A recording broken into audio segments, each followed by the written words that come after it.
હોવાને કારણે આ એક પ્રકારનું સુખ જેને પ્રેયસ કહેવામાં આવે છે. પ્રેયસ એટલે વધારે પ્રિય.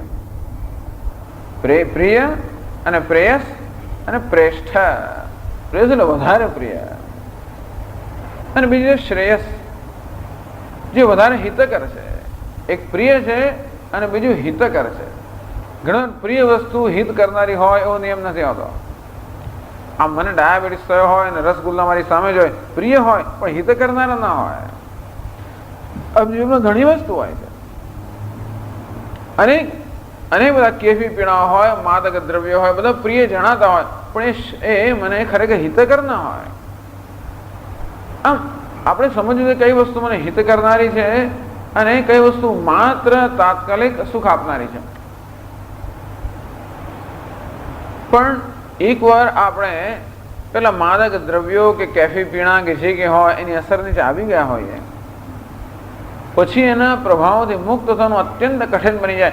એટલે કહે છે કે શ્રેયસનું સેવન કરવું એ પ્રારંભમાં બહુ કડવું છે.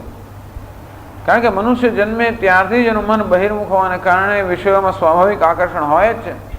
અંતેથી વિષયના સુખને જે સુખ માનતો આવ્યો હોવાને કારણે વિષયનો અર્થ ઇન્દ્રિયના વિષયો, અહંકાર ને તૃપ્તિ આ બધા જે છે એમાંથી જ સુખ મેળવતો આવ્યો હોવાને કારણે અથવા એમને જ સુખના સાધનો માનતો હોવાને કારણે એમના પ્રત્યે જે સ્વાભાવિક આકર્ષણ છે એ સ્વાભાવિક આકર્ષણમાંથી મનને મુક્ત કરીને મનને શ્રેયની દિશામાં વાળવું, આત્માની દિશામાં વાળવું, અંતર્મુખ બનાવવું એ પ્રારંભમાં અત્યંત કઠિન હોવાને કારણે એને કહે છે પ્રારંભમાં જે જાણે કે કડવું છે, વિષ સમાન છે, પરંતુમાં જે મધુર અર્થાત અમૃત સમાન નીવડે છે. આવું છે શ્રેય. પ્રેયસ અને શ્રેયસ આ બંને પ્રત્યેક ક્ષણે મનુષ્ય સામે ઉપસ્થિત થતા હોય છે. આમ પ્રત્યેક ક્ષણે આપણા જીવનમાં નિર્ણય કરવાનો હોય છે. મનુષ્યને જ આ એક તકલીફ છે કે આવો નિર્ણય એને કરવો પડે છે. મનુષ્યેતર જે પ્રાણીઓ છે એમને કોઈ નિર્ણય કરવાની આવશ્યકતા નથી. એમના જીવનનો શ્રેયનો કોઈ પ્રશ્ન જ નથી. મનુષ્યેતર બધા જે પ્રાણીઓ જીવ જંતુઓ છે એમનું જીવન માત્ર પ્રેયસને જ વરેલું હોય છે. અર્થાત એ લોકો જીવન પ્રેયસને વરેલા હોય છે. એમનું જીવન પ્રેયસને સમર્પિત હોય છે. અને તેથી વિષયો માટે જે સામા સ્વાભાવિક આકર્ષણ હોય એનું એ લોકો હંમેશા સેવન કરતા જ હોય. પરંતુ ભગવાને એમનામાં એક એવી વિવેક બુદ્ધિ પણ આપેલી હોય છે કે જેથી એમના સેવનમાં એ લોકો પોતાનો વિનાશ નથી કરતા. જ્યારે મનુષ્યમાં આ પ્રકારની વિવેક બુદ્ધિ નથી કે વિષયોનું સેવન કરીને કે પ્રેયસનું સેવન કરીને મનુષ્ય પોતાનો વિનાશ ન થઈ શકતો હોય છે. મનુષ્યેતર જે પ્રાણીઓ જીવજંતુઓ હોય છે એ લોકો તદ્દન એવા અવિવેક નથી. એટલે એ તદ્દન એવા અંધ નથી જીવન પ્રત્યે. અવિદ્યામંતરે વર્તમાના સ્વયં ધીરા પંડિતમ મન્યમાના. જે વાસ્તવમાં અવિદ્યાની અંદર જ વસનારા છે. આમ ગાઢ અંધકારમાં જે ફાંફા મારી રહ્યા છે અને છતાં પણ સ્વયં ધીરા પંડિતમ મન્યમાના જે પોતે ધીર છે, બુદ્ધિમાન છે, પંડિત છે, વ્યવહાર કુશળ છે, શાસ્ત્ર કુશળ છે, આ પ્રકારનો વહેમ ધરાવનાર લોકો. દંદ્રમ્યમાણા પર્યંતિ મૂઢા અંધેનૈવ નિયમાના યથાંધા. જેમ નેતા પણ આંધળો હોય અને એનું અનુસરણ કરનાર પણ આંધળા હોય, એની કેવી કરુણ ગતિ થતી હોય તે રીતે જીવનમાં અંધ મનુષ્યો જન્મ્યા ત્યારથી બધા જ અજ્ઞાની મનુષ્યો અવિવેકથી વળી દોરાયેલા હોય છે. આમ દરેક જે અંધ તો છે, અજ્ઞાની છે, આત્માનું અજ્ઞાન તો છે, પણ જીવનમાં આપણે શેનાથી દોરાઈએ છીએ? વિવેકથી દોરાઈએ છીએ કે અવિવેકથી? એવું નથી કે આપણે દોરનાર આપણાથી બીજો કોઈક છે. આ વલ્લીમાં સમજાવે છે આપણે દોરનાર કોણ છે? સારથી. આપણે રથમાં બેઠેલા છીએ. આપણે જીવન દોરનાર કોણ છે? સારથી. એ સારથી વિવેકયુક્ત છે કે અવિવેકયુક્ત છે? આ બુદ્ધિમાં વિવેક છે કે અવિવેક છે? જો આપણે અવિવેકથી જીવન દોરાતા હોઈએ તો જાણીએ કે અંધકારથી દોરાઈએ છીએ, આંધળાથી દોરાઈએ છીએ. એમ આંધળો આપણને આંધળાને દોરી જાય છે. જો વિવેકથી દોરાતા હોઈએ તો આપણે કોઈ દેખતાથી દોરાતા હોઈએ છીએ. અંતે આપણા જીવનનું કલ્યાણ થાય. એ વસ્તુ આ વલ્લીમાં બતાવવા માંગે છે. એટલે કહ્યું કે છે અહીં કે વિદ્યે નાના વિરુદ્ધ ફલેથી ઉપન્યસ્તે કે જીવનમાં વિદ્યા અને અવિદ્યા, વિવેક અને અવિવેક આ બંને મનુષ્યની સમક્ષ ઉપસ્થિત થતા હોય છે અને એ બંનેનું પરિણામ જીવનમાં જુદું જુદું આવે છે. એટલું જ નહીં પણ વિરુદ્ધ પરિણામ આવે છે. એકથી મનુષ્ય ધીમે ધીમે પોતાના જીવનનું પુરુષાર્થ સિદ્ધ કરે છે, જ્યારે બીજાથી પુરુષાર્થથી વંચિત રહીને સતત દુઃખમાં જ આખું જીવન પસાર કરે છે. ત્રિવિધમ નરકસ્યેદમ દ્વારમ નાશનમાત્મનઃ. એક અવિવેક નરકનું દ્વાર છે. જે કામ, ક્રોધ, લોભ આ વૃત્તિઓને જન્મ આપનાર અવિવેક એ નરકનું યાતનાનું દ્વાર છે. અને એ દ્વારમાં પ્રવેશ કરીને મનુષ્ય યાતનાને નિમંત્રણ આપતો હોય છે. એતૈર્વિમુક્તઃ કૌંતેય તમોદ્વારે સ્ત્રીભિર્નરઃ આચરત્યાત્મન શ્રેયઃ તતો યાતિ પરામ ગતિમ. પરંતુ આ ત્રણ અસુરો છે એના પ્રભાવથી મુક્ત થયેલો મનુષ્ય જ પોતાના જીવનનું શ્રેયનું આચરણ કરી શકે છે. ભગવાન પણ કહે છે. આમ આનો ઉલ્લેખ કરવામાં આવ્યો, આનો વિગતવાર વર્ણન કરવામાં છે. ન તો સફલે તે યથાવત નિર્ણિતે. સફલે, પરંતુ એનું ફળ કેવા પ્રકારનું છે? એનું ફળ પરસ્પર વિરુદ્ધ પ્રકારનું છે. પણ એ ફળ કેવું છે? વિરુદ્ધ એટલે શું થાય? તો એકથી મોક્ષ પ્રાપ્ત થાય અને બીજાથી સંસારમાં સતત આપણે ભ્રમણ કરવું પડે. આ પ્રકારનું કેમ બને છે, કેવી રીતે બને છે, આ બધો નિર્ણય કરવામાં આવ્યો ન હતો. આ વલ્લીની અંદર વિદ્યા અને અવિદ્યાનો ઉલ્લેખ કરવામાં આવ્યો અને તે ઉભય નાના અર્થે બંનેના પ્રયોજનમાં વિરુદ્ધ વિરુદ્ધ હોય છે. પરસ્પર વિરુદ્ધ જે પણ કહેવામાં આવ્યું. દૂરમે તે વિપરીતે, પરસ્પર વિપરીત એમ કહેવામાં આવ્યું. પણ કઈ રીતે વિપરીત છે, એમનું સ્વરૂપ શું છે? અર્થાત વિદ્યા આપણા જીવનમાં કઈ રીતે અભિવ્યક્ત થતી હોય છે? આપણા જીવનમાં રોજબરોજના વ્યવહારમાં વિદ્યાની અભિવ્યક્તિ કયા પ્રકારની હોય છે અને રોજબરોજના વ્યવહારમાં અવિદ્યાની કે અવિવેકની અભિવ્યક્તિ કયા પ્રકારની હોય છે? આપણે જ્યારે એમ કહેવામાં આવે છે કે વિદ્યા અને વિદ્યા કે શ્રેય અને પ્રેય બંને મનુષ્યની સમક્ષ પ્રત્યેક ક્ષણે ઉપસ્થિત થઈને એને બાંધતા હોય છે. કઈ રીતે બાંધતા હોય છે? એ કેવી રીતે ઉપસ્થિત થતા હોય છે અને કઈ રીતે બાંધતા હોય છે? એનો વિવેક કેમ કરવો? કેમ મારે જીવનનું એવું સંચાલન કરવું જેથી હું વિવેકનો માર્ગ પસંદ કરીને જીવનનું કલ્યાણ કરી શકું અને અવિવેકનો માર્ગ ટાળીને જીવનની યાત્રામાંથી બચવું? આ કઈ રીતે કરવું? તે યથાવત ન નિર્ણય, તે આ બધો નિર્ણય કરવામાં આવ્યો નથી. એટલે બંનેનું ભલે પરસ્પર વિરુદ્ધ ફળ હોય પણ કયા પ્રકારનું ફળ? સફલે. સફળ એટલે ફલ સહિત, એને સફળ કહેવાય. સફળ એટલે આપણે એમ કે સક્સેસફુલ, પણ સફળ એટલે શું? ફલ સહિત. બંનેની સફળતા છે. અવિદ્યાની પણ એક સફળતા, અવિદ્યા પણ એક ફળ આપ જન્માવે છે, વિદ્યા પણ ફળ જન્માવે છે. તો કયું ફળ જન્માવે છે? તે યથાવત ન નિર્ણય દે. એમનો જેવી છે તે પ્રકારનો નિર્ણય હજી થયો નથી.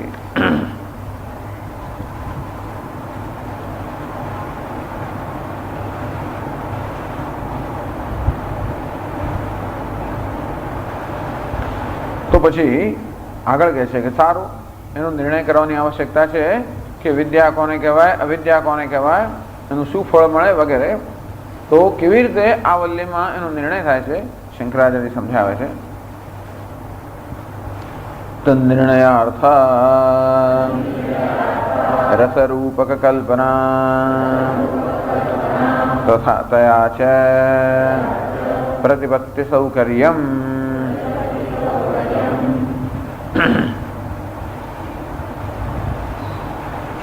તન્નિર્ણયાર્થ રસરૂપક કલ્પના. આ ત્રીજી વલ્લીમાં જે પ્રસિદ્ધ રસનું રૂપક છે એની સુંદર કલ્પના અહીંયા આપણે આપવામાં આવી છે. આત્માનમ રસનમ વિદ્ધિ, ભગવદ્ ગીતા સાથે જેનો સંબંધ આપણે હંમેશા જોડતા હોઈએ છીએ કે ભગવદ્ ગીતામાં પણ એક રસમાં જ ભગવાન અને અર્જુન બંને વિરાજમાન છે. નર અને નારાયણ બંને એક જ રસમાં વિરાજમાન છે. આમ રથમાં બેસીને ઉપદેશ આપવામાં આવે એ પણ એક બહુ મહત્વની વસ્તુ છે આપણા માટે.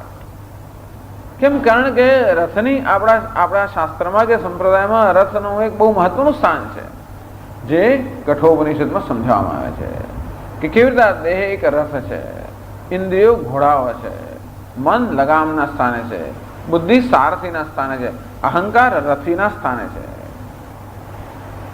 અને આ રીતે રથરૂપક કલ્પના આ બરાબર જીવનની યાત્રા સાથે સરખાવવામાં આવ્યું છે. અને યાત્રાની સફળ સિદ્ધિ ત્યારે થઈ શકે જ્યારે આપણી પાસે વાહન હોય. આમ આપણી યાત્રાની પૂર્તિ માટે ભગવાને આપણને એક સુંદર વાહન આપણને પણ મોકલ્યા છે. એ વાહન પણ ત્યારે જ ખરેખર આપણને ઉપયોગ થઈ પડે જ્યારે એ વાહન માટેના યોગ્ય સાધન હોય, ઘોડાઓ પણ હોય, લગામ પણ હોય, સારથી પણ હોય. એ બધું પણ ભગવાને આપીને મોકલ્યા છે. આમ પ્રત્યેક મનુષ્ય જન્મ્યો છે ત્યારથી પોતાના જીવનની યાત્રા માટેની જે કંઈ આવશ્યક સામગ્રી છે એ આવશ્યક સામગ્રી લઈને ભગવાન એને મોકલેલો છે. અંતેથી રસરૂપક કલ્પના બહુ સુંદર કલ્પના છે. શેના માટે આવી કલ્પના કરવામાં આવે? ચલો તમારે વિદ્યા અને અવિદ્યાનો કે વિવેક અવિવેકનો નિર્ણય કરવો હોય તો કરો, સીધે સીધું કહી દો. પરંતુ એના આવી રીતે કહેવાની શું આવશ્યકતા છે? કેમ શરીર રથ છે અને મન તો લગામ છે અને બુદ્ધિ સારથી છે, આવું બધું કહેવાની કેમ જરૂર પડે? કહે છે તથા તયા છે પ્રતિપત્તિ સૌકર્યમ. પ્રતિપત્તિ એટલે જ્ઞાન કે સમજ. આમ જે સાધકો કે મુમુક્ષો છે એમની સમજની સૌકર્યમ, સુકર સરળતાથી જે કરી શકાય નામ સુકર. સૌકર્યમ એ સુકરતા, સુકરનો ભાવ નામ સૌકર્યમ. આમ સરળતાથી કરી શકાય કે સરળતાથી સાધકો સમજી શકે તે માટે આ રથની રસરૂપકની કલ્પના આ વલ્લીમાં અહીં કહેવામાં આવી છે. આવી રીતે કહેવામાં તો બહુ જલ્દી સમજ પડી જાય. આમ રસ કોને કહેવાય, સારથી કોને કહેવાય, એટલે એવું ન સમજવું કે એક સારથી અંદર બેઠેલો છે અને રથ, પણ એવું લગભગ કહી શકાય. એટલે કે રસરૂપક કલ્પના, આ રૂપકની કલ્પના કરવામાં આવે છે. રથ જો રૂપક, અંતેથી આપણા વ્યક્તિત્વના ભિન્ન ભિન્ન જે અવયવો છે તે કેવી રીતે રથના ભિન્ન ભિન્ન અવયવો સાથે સરખાવી શકાય એવી કલ્પના આપીને સરળતાથી આપણે જીવનને સમજી શકીએ, સરળતાથી નિર્ણય કરી શકીએ. એ બધું સરળતાથી વિદ્યા અને અવિદ્યાનું સ્વરૂપ સમજી શકીએ અને જોડે જોડે પ્રત્યેક ક્ષણે આપણો જે નિર્ણય કરવાનો હોય તો કેમ નિર્ણય કરી શકીએ એની પણ કેમ સરળતા થાય, આમ સમજવાની સરળતા માટે આ રસરૂપકની કલ્પના આ વલ્લીમાં આપણી સમક્ષ રજૂ કરવામાં આવી છે.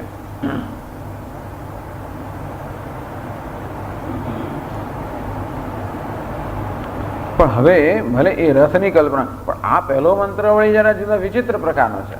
એને કે રસ સંબંધો જણાતું નથી. ઋતમ પિબંતૌ સુકૃતસ્ય લોકે ગુહામ પ્રવિષ્ટૌ પરમે પરાર્થે. એવું કહે છે આ મંત્રમાં કે આપણા હૃદયની ગુફાની અંદર આ બે ચૈતન્ય કે બે પુરુષો નિવાસ કરે છે અને બંને આ ઋત એટલે કે કર્મફળનું પાન કરી રહ્યા છે. આમ આપણા હૃદયની ગુફાની અંદર ભિન્ન ભિન્ન વિષયોને ભોગવનારા, તો કે વિષયોનો ભોગ લેનારા કે કર્મફળનો ભોગ લેનારા બે પુરુષો છે, બે ચૈતન્ય છે. આવું કેમ કહેવામાં આવ્યું? ચાલો આગળની વલ્લીઓમાં જે કહેવામાં આવ્યું એને આ રથની કલ્પના સાથે શું સંબંધ છે અમે સમજ્યા, પણ એ રથની કલ્પનાને આ પહેલા મંત્ર સાથે શું સમજ એ સમજાતું નથી. એટલે એ સમજાવે છે, આગળ કહે છે એવં ચ પ્રાપ્ત્ર પ્રાપ્ય ગંત્ર ગંતવ્ય વિવેકાર્થમ દ્વૌ આત્માનૌ ઉપન્યસ્યતે. એવં ચ, અને રસના રૂપકની કલ્પનાને પણ સારી રીતે સમજવા માટે અથવા એ સમજવામાં મદદરૂપ થઈ પડે તે માટે દ્વૌ આત્માનો ઉપન્યસ્યતે, આ બે આત્માનો ઉપન્યાસ કરવામાં આવ્યો છે. બે આત્મા તો હતા છે, પણ બે આત્માનો ઉપન્યાસ કરવામાં આવે છે. દ્વા સુપર્ણા સયુજા સખાયા સમાનમ વૃક્ષમ પરિશસ્વ જાતે. બે પક્ષીઓનો ઉપન્યાસ કરવામાં આવ્યો છે. તો મુંડકો ઉપનિષદમાં બે પક્ષીઓનો ઉપન્યાસ કરવામાં આવ્યો, કઠોપનિષદમાં બે આત્માઓનો ઉપન્યાસ કરવામાં આવ્યો. તો શ્રુતિ એક ને એક વસ્તુ કેવી સુંદર ભિન્ન ભિન્ન રીતે કહે છે. દ્વૌ આત્માનો ઉપન્યસ્યતે, આત્મા એક છે, બધા જ જાણે છે, અને છતાં પણ આ વલ્લીના પ્રારંભના મંત્રમાં બે આત્માનો ઉપન્યાસ કરવામાં આવે છે, બે આત્માઓ રજૂ કરવામાં આવ્યા છે. કેમ? બે આત્માઓ, એક જ આત્માના બે સ્વરૂપ રજૂ કરવામાં આવ્યા છે. એક જ દસમાના બે સ્વરૂપ. એક કયો દસમો? જે શોધી રહ્યો છે તે. બીજો કયો દસમો? જેને શોધવામાં આવી રહ્યો છે તે. એક જ દસમાના બે સ્વરૂપ છે. તેવું નહીં કહે છે એવં ચ પ્રાપ્તૃ પ્રાપ્ય. પ્રાપ્તૃ એટલે જે પ્રાપ્ત કરવા માંગે છે તે, પ્રાપ્ય એટલે જે પ્રાપ્ત કરવાનું છે તે. બસ દસમો છોકરો આ વાર્તાવળ બધું સમજાઈ જાય. જે પ્રાપ્ત કરવા માંગે છે કોણ છે? એક પુરુષ. અને જેને પ્રાપ્ત કરવાનો છે એ છે બીજો પુરુષ. વાત સાચી જ છે. જે પ્રાપ્ત કરવાનો એ પણ દસમો છે, પણ કેવો દસમો છે? અજ્ઞાની દસમો. અને જેને અથવા અજ્ઞાત દશમ, અને જેને પ્રાપ્ત કરવાનો છે તે પણ દશમ છે. કેવો? જ્ઞાત દશમ. જો દશમની પણ બે અવસ્થાઓ છે. કેવી? અજ્ઞાત અને જ્ઞાત. એને કારણે જીવનમાં કેટલો ફેર પડી જાય છે, કેટલો ફેર પડે છે. દશમાનું જ્ઞાન ન હોય તો ભ્રમણ કર્યા જ કરો. દંદ્રમ્યમાણા પર્યંતિ મૂઢા અંધે નૈવ નિયમાન યથાંધઃ. વિચારો, દંદ્રમ્યમાણા અનેક કુટિલ ગતિમાંથી એ લોકો પસાર થતા જ હોય છે. અહીંયા કંઈક પાણીની અંદર એક ભૂસકો માર્યો અને કે ઝાડ પર ચડ્યો અને ક્યાં ક્યાંય બિચારાઓ આખો દિવસ 10મા છોકરાને શોધવાની જે સતત પરિશ્રમ કર્યો, તો શું નહીં કર્યું હોય. જોજો પેલી ટેકરીને પાછળ મને પેલો કહ્યું, મેં આવા છોકરાને ત્યાં જોયો. ભાઈ તમે કે આવા છોકરાને? તો હા પેલા ઝાડ પર બેઠેલો જોયો, ત્યાં જાય. તમે કોઈને જોયો તો જો પેલી ટેકરીને પાછળ જોયો. એમ કરીને માણસ શોધ્યા જ કરે. કેટલો પરિશ્રમ એને કહેનારા મળે પાછા. ચાલ આજા બેટા ફસાજા એમ કહેનારા, એવું એને કહેનારા ઘણા મળે. અંધેથી એમ કરી કેટલી શોધ કરે. એ શોધનાર કોણ છે? દશમો. કોની શોધી રહ્યો છે? દસમા. અને છતાં પણ બંને વચ્ચે કેટલું અંતર છે. દૂરાત સુદૂરે તદી હાંતિ કે છે. આમ તો દૂરથી પણ દૂર છે અને જોયું તો અંદરથી પણ અંદર છે. અજ્ઞાનને કારણે દૂરથી પણ દૂર, અને જ્ઞાન જયારે થાય ત્યારે નજીકથી પણ નજીક. આમ કેવી રીતે એક જ વસ્તુ બે હોઈ શકે? એવું એકમાંથી બે બની ગયા. બસ એકમાંથી બે બની ગયા. કયા બે? દસમો એક છે પણ બે દસમા બની ગયા. કઈ રીતે? એક દસમો પ્રાપ્ત અર્થાત જે પ્રાપ્ત કરવા ઈચ્છે તે, અને બીજો દસમો કયો? પ્રાપ્ય, જેને પ્રાપ્ત કરવાનો છે તે. ગંતૃ ગંતવ્ય. ગંતૃ એટલે જે જવા માંગે છે તે, યાત્રાળુ. ગંતવ્ય અર્થાત ધ્યેય. આમ એક પ્રાપ્ત કરનાર અને એક પ્રાપ્ત કરવું. આમ આપણા જીવનની અંદર આ પ્રકારનું દ્વૈત છે. જો દ્વૈતને બહુ સુંદર રીતે અહીંયા ઉપસ્થિત કરવામાં આવે, ઉપન્યાસ કરવામાં આવે છે, રજૂ કરવામાં આવે છે કે કયા પ્રકારનું દ્વૈત ખરેખર આપણને જીવનમાં ચાલી રહ્યું છે. આ સાધ્ય અને સાધક વચ્ચેનું દ્વૈત. હું કોણ છું? સાધક છું. શેનો સાધક છું? પૂર્ણતાનો સાધક છું, અનંતનો સાધક છું, આનંદનો સાધક છું. પ્રત્યેક મનુષ્ય જન્મ્યો ત્યારથી જ અનંત આનંદનો સાધક છે. આમ સચ્ચિદાનંદનો સાધક છું. હું કેવું છું? અલ્પ છું, દુઃખી છું, સંસારી છું, કરતા ભોગતા છું. અને શેને સિદ્ધ કરવાનો પ્રયત્ન કરી રહ્યો છું? શેને પ્રાપ્ત કરવાનો પ્રયત્ન કરી રહ્યો છું? શું બનવાનો પ્રયત્ન કરી રહ્યો છું? તો કે અનંત આનંદ. અંતેથી એ આનંદ જેને હું શોધી રહ્યો છું, એ અનંત જેને હું શોધી રહ્યો છું, એ મારા કરતા ભિન્ન છે. અને બસ એ જ વસ્તુ જીવનમાં મને એક પ્રસંગમાંથી બીજા પ્રસંગમાં, એક અવસ્થામાંથી બીજી અવસ્થામાં, એક જન્મથી બીજા જન્મમાં લઈ જાય છે.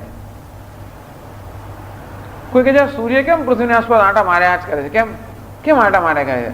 તો કે રાત્રિને શોધી રહ્યો છે, એની પાછળ પડ્યો છે, ક્યારે મળવાની છે. કોઈ દાડો એના આંટાનો અંત આવવાનો જ નથી ને. તેવી રીતે માણસના જન્મ મૃત્યુના ચક્કરનો અંત આવતો જ નથી. શું શોધી રહ્યો છે? તો કે સચ્ચિદાનંદને શોધી રહ્યો છે. પર્યંતિ મૂળા દંદ્રમ્યમાણા પર્યંતિ મૂળા. આ મોહ છે, અવિવેક છે. જે વસ્તુ વાસ્તવમાં પોતાનો સ્વભાવ એને પોતાને ભિન્ન માની લેવી. અને આ રીતે અવિદ્યાને કારણે, અજ્ઞાનને કારણે પોતાના વચ્ચે જ ભેદ પડ્યો. એવું નથી કે હું દુનિયાને મારી વચ્ચે ભેદ પાડ્યો. સૌથી પહેલો ભેદ તો મેં મારામાં જ પાડ્યો. મેં મારા જ બે વિભાગ કરી નાખ્યા. કયા બે વિભાગ કરી નાખ્યા? પ્રાપ્તૃ અને પ્રાપ્ય, ગંતૃ ગંતવ્ય, સાધક સાધ્ય, સીકર સોટ. એવમ છે. આ મારામાં બંને અત્યારે રહેલા છે. એક કોણ છે? સાધક. એ કેવો છે? દીનહીન અલ્પ. અને બીજો કોણ છે? સાધ્ય. એ કોણ છે? પૂર્ણ પરમાત્મા. એ બંને ક્યાં છે? એ બંને એક જ અંતરમાં રહેલા છે, એક જ હૃદયમાં રહેલા છે, એક જ છે. અને છતાં પણ કોઈ કારણસર એ બેમાં એવો ભેદ પડી ગયો છે કે એ જ પરમાત્મા સાધક પણ છે અને એ જ પરમાત્મા સાધ્ય પણ છે. તત્ સૃષ્ટવા તદેવાનું પ્રાવિશત. આ બધા નામરૂપ ઉપાર્જનોનું સર્જન કરીને એમાં પ્રવેશ કર્યો. સર્વાણી રૂપાણી વિચિત્ય ધીર નામાની કૃત્વા અભિવદન યદાસ્તે. આ પરમાત્માએ આ બધા રૂપનું સર્જન કરીને એની સાથે એને સંબંધ જોડી દીધો અહંકાર મમકારનો, અને પછી એ બધાના નામ ધારણ કરીને એ જાત જાતનો વ્યવહાર કરી રહ્યો છે. હું દેવદત્ત છું, હું યજ્ઞદત્ત છું, હું સ્ત્રી છું, હું પુરુષ છું, હું સુખી છું, હું દુઃખી છું. આ કોણ બોલી રહ્યો છે? શ્રોતા, મનતા, વિજ્ઞાતા, ગંતા, ભોગતા, કરતા કોણ છે? એ જ પરમાત્મા. આમ એક ઉપાધિ સાથે તાદાત્મ્ય સાધીને એ જ પોતાને જીવ માની રહ્યો છે. અંતેથી કોને શોધી રહ્યો છે? પોતાને જ શોધી રહ્યો છે. જેમ 10મો છોકરો પોતાને જ શોધતો હોય તેમ સાધક જે છે એ વાસ્તવમાં પોતાને જ શોધી રહ્યો છે. કેવી રીતે અજ્ઞાન આ પ્રકારના એકમાં કેવા બે ભેદ પાડે છે. એટલે હંમેશા શંકરાચાર્ય કહે છે દ્વિચંદ્રવત. એક જ માણસ, ચંદ્ર એક જ હોય, પણ એ માણસ એમ બે ચંદ્રને જોતો હોય. એની આંખોમાં જે દોષ છે એ એક ચંદ્રના બે ચંદ્ર બનાવી દે છે. આમ એકના બે ચંદ્ર બની જતા હોવા છતાં પણ બનતા નથી. અંતે રીતે અવિદ્યારૂપી દોષ એક આત્માને બે આત્મા બનાવી દે છે. જેમ એક ચંદ્રના બે ચંદ્ર બની ગયા, અંતે રીતે એક આત્માના બે આત્મા બની ગયા. કોને કારણે? જેમ ચક્ષુના દોષને કારણે બે ચંદ્ર બની ગયા, તેમ બુદ્ધિમાં અવિદ્યાના દોષને કારણે એક આત્મા બે આત્મા બની ગયો. બે કેવા?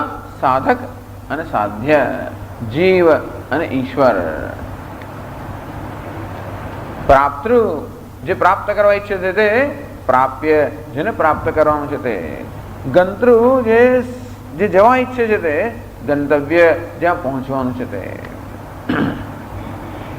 એટલે એમ કેવાય ગતિ, ગતિનો અર્થ જ્ઞાન, અને પ્રાપ્તિ, પ્રાપ્તિનો તો મોક્ષ એવું કરી શકાય. બંને એક જ છે, પણ જ્ઞાન એ મોક્ષનું સાધન છે. અને તેથી હું જ્ઞાત હું તો કે જ્ઞાન પ્રાપ્ત કરવા ઈચ્છું છું. આ હું ગંતા, અને શું પ્રાપ્ત કરવાનું છે? ગંતવ્ય.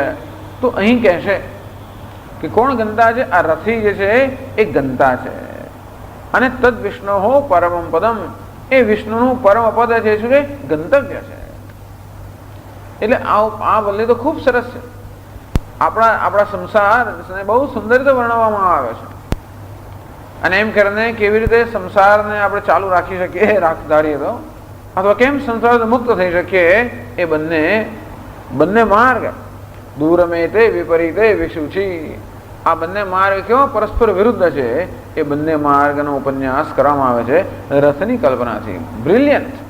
કારણ કે રથ એટલે બંને માર્ગ જઈ શકે. આપણી સામે આવે ત્રિભેટા પર ઉભા હોઈએ, હું એક માર્ગથી આવ્યો, આ બે માર્ગ છે, કયો માર્ગ પસંદ કરવો? અને પ્રત્યેક ક્ષણે હોય છે, પ્રત્યેક ક્ષણે વિકલ્પ આપણી સમક્ષ હોય છે. આ કરું કે ના કરું, બસ એવો વિકલ્પ સતત હોય છે. સ્વામી ક્લાસમાં આવ્યા પછી તો આવી જ ગયા ને, હવે ક્યાં પ્રત્યેક ક્ષણે વિકલ્પ? પ્રત્યેક ક્ષણે તોય વિકલ્પ હોય છે કે ક્લાસમાં બેઠો છું ખરો, પણ બેસું કે નહીં, અને સતત વિકલ્પ હોય છે. અંધેથી પ્રત્યેક ક્ષણે મનુષ્યના વિકલ્પ હોય છે. અને કયા પ્રકારના મૂલ્યો એનો વિકલ્પ, કયા પ્રકારનું જીવનનું ધ્યેય એમાં પણ વિકલ્પ. આમ આવા વિકલ્પો પરસ્પર વિરુદ્ધ વિકલ્પો. તો કઈ વાંધો ને, મેં કહ્યું એ પ્રમાણે ચાલો આમાં 10% છે, આમાં 15% છે, કશો વાંધો નહીં. ખોટો વિકલ્પ પસંદ કરે તો એ કશું કમાય છે. આમ ભલે આપણી પાસે આપણા પૈસા રોકવા માટેના ભિન્ન ભિન્ન વિકલ્પો હોય, અને કદાચ આપણે બરોબર ન નક્કી કરી શકીએ, તો કદાચ આપણે જેટલો થવો જોઈએ એટલો નફો ન થાય, ચાલો કઈ વાંધો નહીં, થોડો ઓછો થયો. પણ એવું નથી, એકમાં નફો થાય ને બીજામાં તો બધી આપણી મૂડીએ જતી રહે, એવી જાતનું છે. એવા વિકલ્પો હોવાને કારણે બહુ સાવધાની જરૂર છે. આમ જીવનમાં ખૂબ સાવધાનીની આવશ્યકતા છે. અને કેમ જીવનમાં એ સાવધાની રાખવી, સાવધાનીનો અર્થ શું, એ બધું બહુ સુંદર રીતે આ વલ્લીમાં સમજાવવામાં આવે છે. અને એ રીતે એવમ પ્રાપ્ય ગંતૃ ગંતવ્ય વિવેકાર્થમ. આમ જેનો વિવેક કરી શકીએ. શેનો વિવેક કરી શકીએ? કે સાધક કોણ છે અને સાધ્ય કેવું છે, પ્રાપ્તા કોણ છે, પ્રાપ્તવ્ય કેવું છે, ગંતા કોણ છે, ગંતવ્ય કેવું છે. આ બંનેનો આપણા જીવનમાં વિવેક કરી શકીએ એ માટે અંતો પેલા રથની કલ્પના છે. એ રથમાં એક જ રથમાં બે બેઠેલા છે, નર અને નારાયણ. એક કોણ છે? અર્જુન કેવો છે? પ્રાપ્તૃ, અર્થાત જે પ્રાપ્ત કરવા ઈચ્છે છે તે. અને બીજા કોણ છે? પ્રાપ્તવ્ય, જેને પ્રાપ્ત કરવાના છે, સામે જ બેઠેલા છે. અને છતાં સમાન વૃક્ષે પુરુષો નિમગ્ન. એક જ રથમાં બેઠા હોય છતાં પણ એકબીજાનો શોક મગ્ન છે.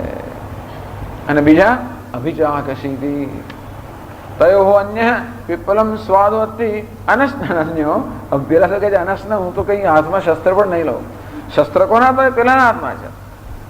આમ લઉં પાછું પડી ગયું, પાછું લીધું, આ બધું ક્યાં થાય છે? રથી. એટલે તયો અન્ય પીપલમ સ્વાદવતી. આ બેઓનું એક છે, ભિન્ન ભિન્ન પ્રકારના કર્મફળ ભોગવી રહ્યો છે, સુખ દુઃખની અનેક વેદનાઓ ભોગવી રહ્યો છે. અનસ્નન અન્ય અભિચાકશીતિ. બીજો કોઈ અનસ્નન જે કોઈ ભાગ લેતો નથી. એક છે ભોગતા, બે કેવો છે અભોગતા. એક કેવો છે કરતા, બે કેવો છે અકર્તા. બધા શ્રી કૃષ્ણ અને અર્જુનને આપણે સમક્ષ રાખીએ તો બધું વેદાંત સમજાઈ જાય. એટલા માટે આવી ગીતાનો ઉપદેશ આવી રીતે કરવામાં આવ્યો છે. કહે ને સર્વોપનિષદો ગાવ દોગ્ધા ગોપાલ નંદન. આ ઉપનિષદમાંથી કેવી રીતે બધું દોહવું. સર્વ વેદાંત સાર સંગ્રહ ભૂતમ ગીતા શાસ્ત્રમ. કહે શંકરાચાર્ય કે ગીતા શાસ્ત્ર છે એ બધા વેદના સારનો પણ સંગ્રહભૂત છે. અંતેથી એ જે રથની કલ્પના, અહીં જે રથની કલ્પના છે એવો જ રથ ત્યાં આપણે ભગવદ્ ગીતામાં પણ છે. અને કેવી રીતે સમાન રથમાં બેઠેલો હોવા છતાં પણ એક કેવો શોક મગ્ન છે. અને બીજો અભિચાકશીતિ. એમાં જરાય ભાગ લીધા વગર, જરા પણ એનાથી પ્રભાવિત થયા વગર, એની જરા પણ અસર નીચે આવ્યા વગર નિત્ય શુદ્ધ બુદ્ધ મુક્ત સતત પોતાની સન્નિધિથી પેલા પર અનુગ્રહ કરી રહ્યો છે. એટલે પહેલેથી શરત કરી, હું યુદ્ધ નહીં કરું, હું શસ્ત્ર ધારણ નહીં કરું, હું તો બેસી જ રહીશ. માયા અધ્યક્ષેણ પ્રકૃતિ સુએતે સચરાચરમ. મારી અધ્યક્ષતામાં અર્જુન બધું કામ કરવાનું છે ને મારે કરવાની કઈ જરૂર નથી. એટલે એમનો અધ્યક્ષ પણ બતાવે. હું કેવો છું? અધ્યક્ષ છું. હું કાંઈ નથી કરતો છતાંય બધું કરું છું. મારી સન્નિધિથી બધું થાય છે. આ બધું ભગવાન પોતાના માત્ર ત્યાં એમની હાજરીથી જ આ બધું દર્શાવે છે. ભગવાન પોતે જે ઉપદેશ આપે છે એ એની પ્રતિકૃત એની મૂર્તિમંત ઉપદેશ જ છે ને. એટલે તેથી આ વલ્લીમાં જે સમજાવે છે એ વસ્તુ સુંદર રીતે ભગવદ્ ગીતામાં પણ દર્શાવવામાં આવી છે. વિવેકાર્થમ દો આત્માનો ઉપન્યસ્યતે. આ પ્રકારનો વિવેક કરી શકીએ માટે આ બે આત્માનો ઉપન્યાસ કરવામાં આવે છે. બે આત્માઓને રજૂ કરવામાં આવે છે. બે પુરુષો, બે ચેતન.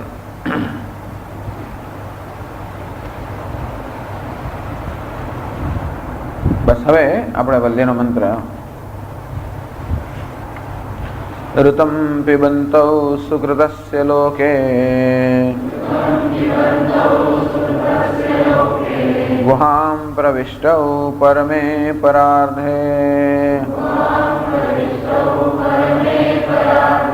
છાયા તપૌ બ્રહ્મવિદો વદન્તિ પંચાગ્નયો યે ચ ત્રિણાચિકેતાઃ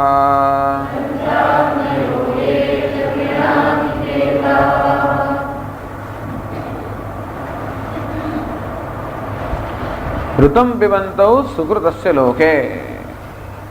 આગળ સમજાવશે. લોકે અર્થાત આ દેહની અંદર સુકૃતસ્ય ઋતમ પિબંતૌ. સુકૃત એટલે પોતે કરેલા કર્મનું, ઋતમ એટલે કર્મફળ. આમ પોતે કરેલા કર્મના ફળ ભોગવનારા આ દેહની અંદર આ બે પુરુષો છે. ગુહામ પ્રવિષ્ટૌ. બુદ્ધિરૂપી ગુહામાં એમણે પ્રવેશ કર્યો છે. ગુફામાં શું છે? પરમે પરાર્ધે. એ ગુફાની અંદર, બુદ્ધિરૂપી ગુફાની અંદર પણ જે પરમ સ્થાન છે, પરમ આકાશ છે, એમાં આ બે પુરુષો અર્થાત બે ચૈતન્ય પ્રવેશ કરેલો છે. અને ત્યાં બેસીને શું કરે છે? સુકૃતસ્ય ઋતમ પિબંતૌ. પોતે કરેલા કર્મના ફળ ભોગવે છે. પણ બંનેનો સ્વભાવ કેવો છે? છાયા આતપૌ. એક છાયા એટલે કે અંધકાર, અને બીજું આતપ એટલે પ્રકાશ. આ બંને પરસ્પર વિલક્ષણ છે. અંધકાર અને પ્રકાશ એમ પરસ્પર વિલક્ષણ છે, તેમાં બંને પુરુષો કે આત્માઓ પરસ્પર વિલક્ષણ છે. આવું કોણ કહે છે? બ્રહ્મવિદો વદંતી. બ્રહ્મવેત્તાઓ કહે છે કે આ બે આત્મા જે બુદ્ધિ ગુફામાં રહેલા છે એ પરસ્પર વિપરીત સ્વભાવના છે. પંચાગ્નયો એ છે ત્રિણાચિકેતાઃ. માત્ર બ્રહ્મવેત્તાઓ કહે છે એટલું જ નહીં, પંચાગ્નય ઉપાસકો, પંચાગ્નિની ઉપાસના કરનારા ઉપાસકો પણ કહે છે.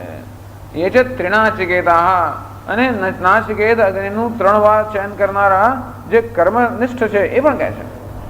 આમ કર્મનિષ્ઠ, ઉપાસનાનિષ્ઠ અને જ્ઞાનનિષ્ઠ બધા લોકો કહે છે કે આ દેહની અંદર, બુદ્ધિરૂપી ગુફાની અંદર આ 2 આત્માઓ રહેલા છે, અને એ 2 આત્માઓ જાણે કે પોતે કરેલા કર્મનું ફળ ભોગવી રહ્યા છે. સમજાવે છે ભાષ્યમાં, ઋતમ સત્યમ અવશ્યમ ભાવિત્વાત કર્મફલમ પિબંતૌ.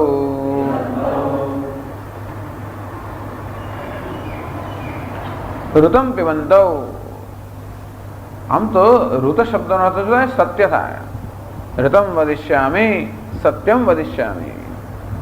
ઋત શબ્દનો થાય છે સત્ય, જે અવશ્યમ ભાવી છે, જે અવશ્ય થવાનું હોવાનું કામ ઋતમ. એટલે કે છે ઋતમ સત્યમ અવશ્યમ ભાવિત્વાત. જે ઋત છે અર્થાત જે સત્ય છે. સત્ય કેમ છે? અવશ્યમ ભાવિત્વાત, જે જરૂર બનવાનું છે એને કારણે. અવશ્યમ ભાવી, જે જરૂર બનવાનું જ છે.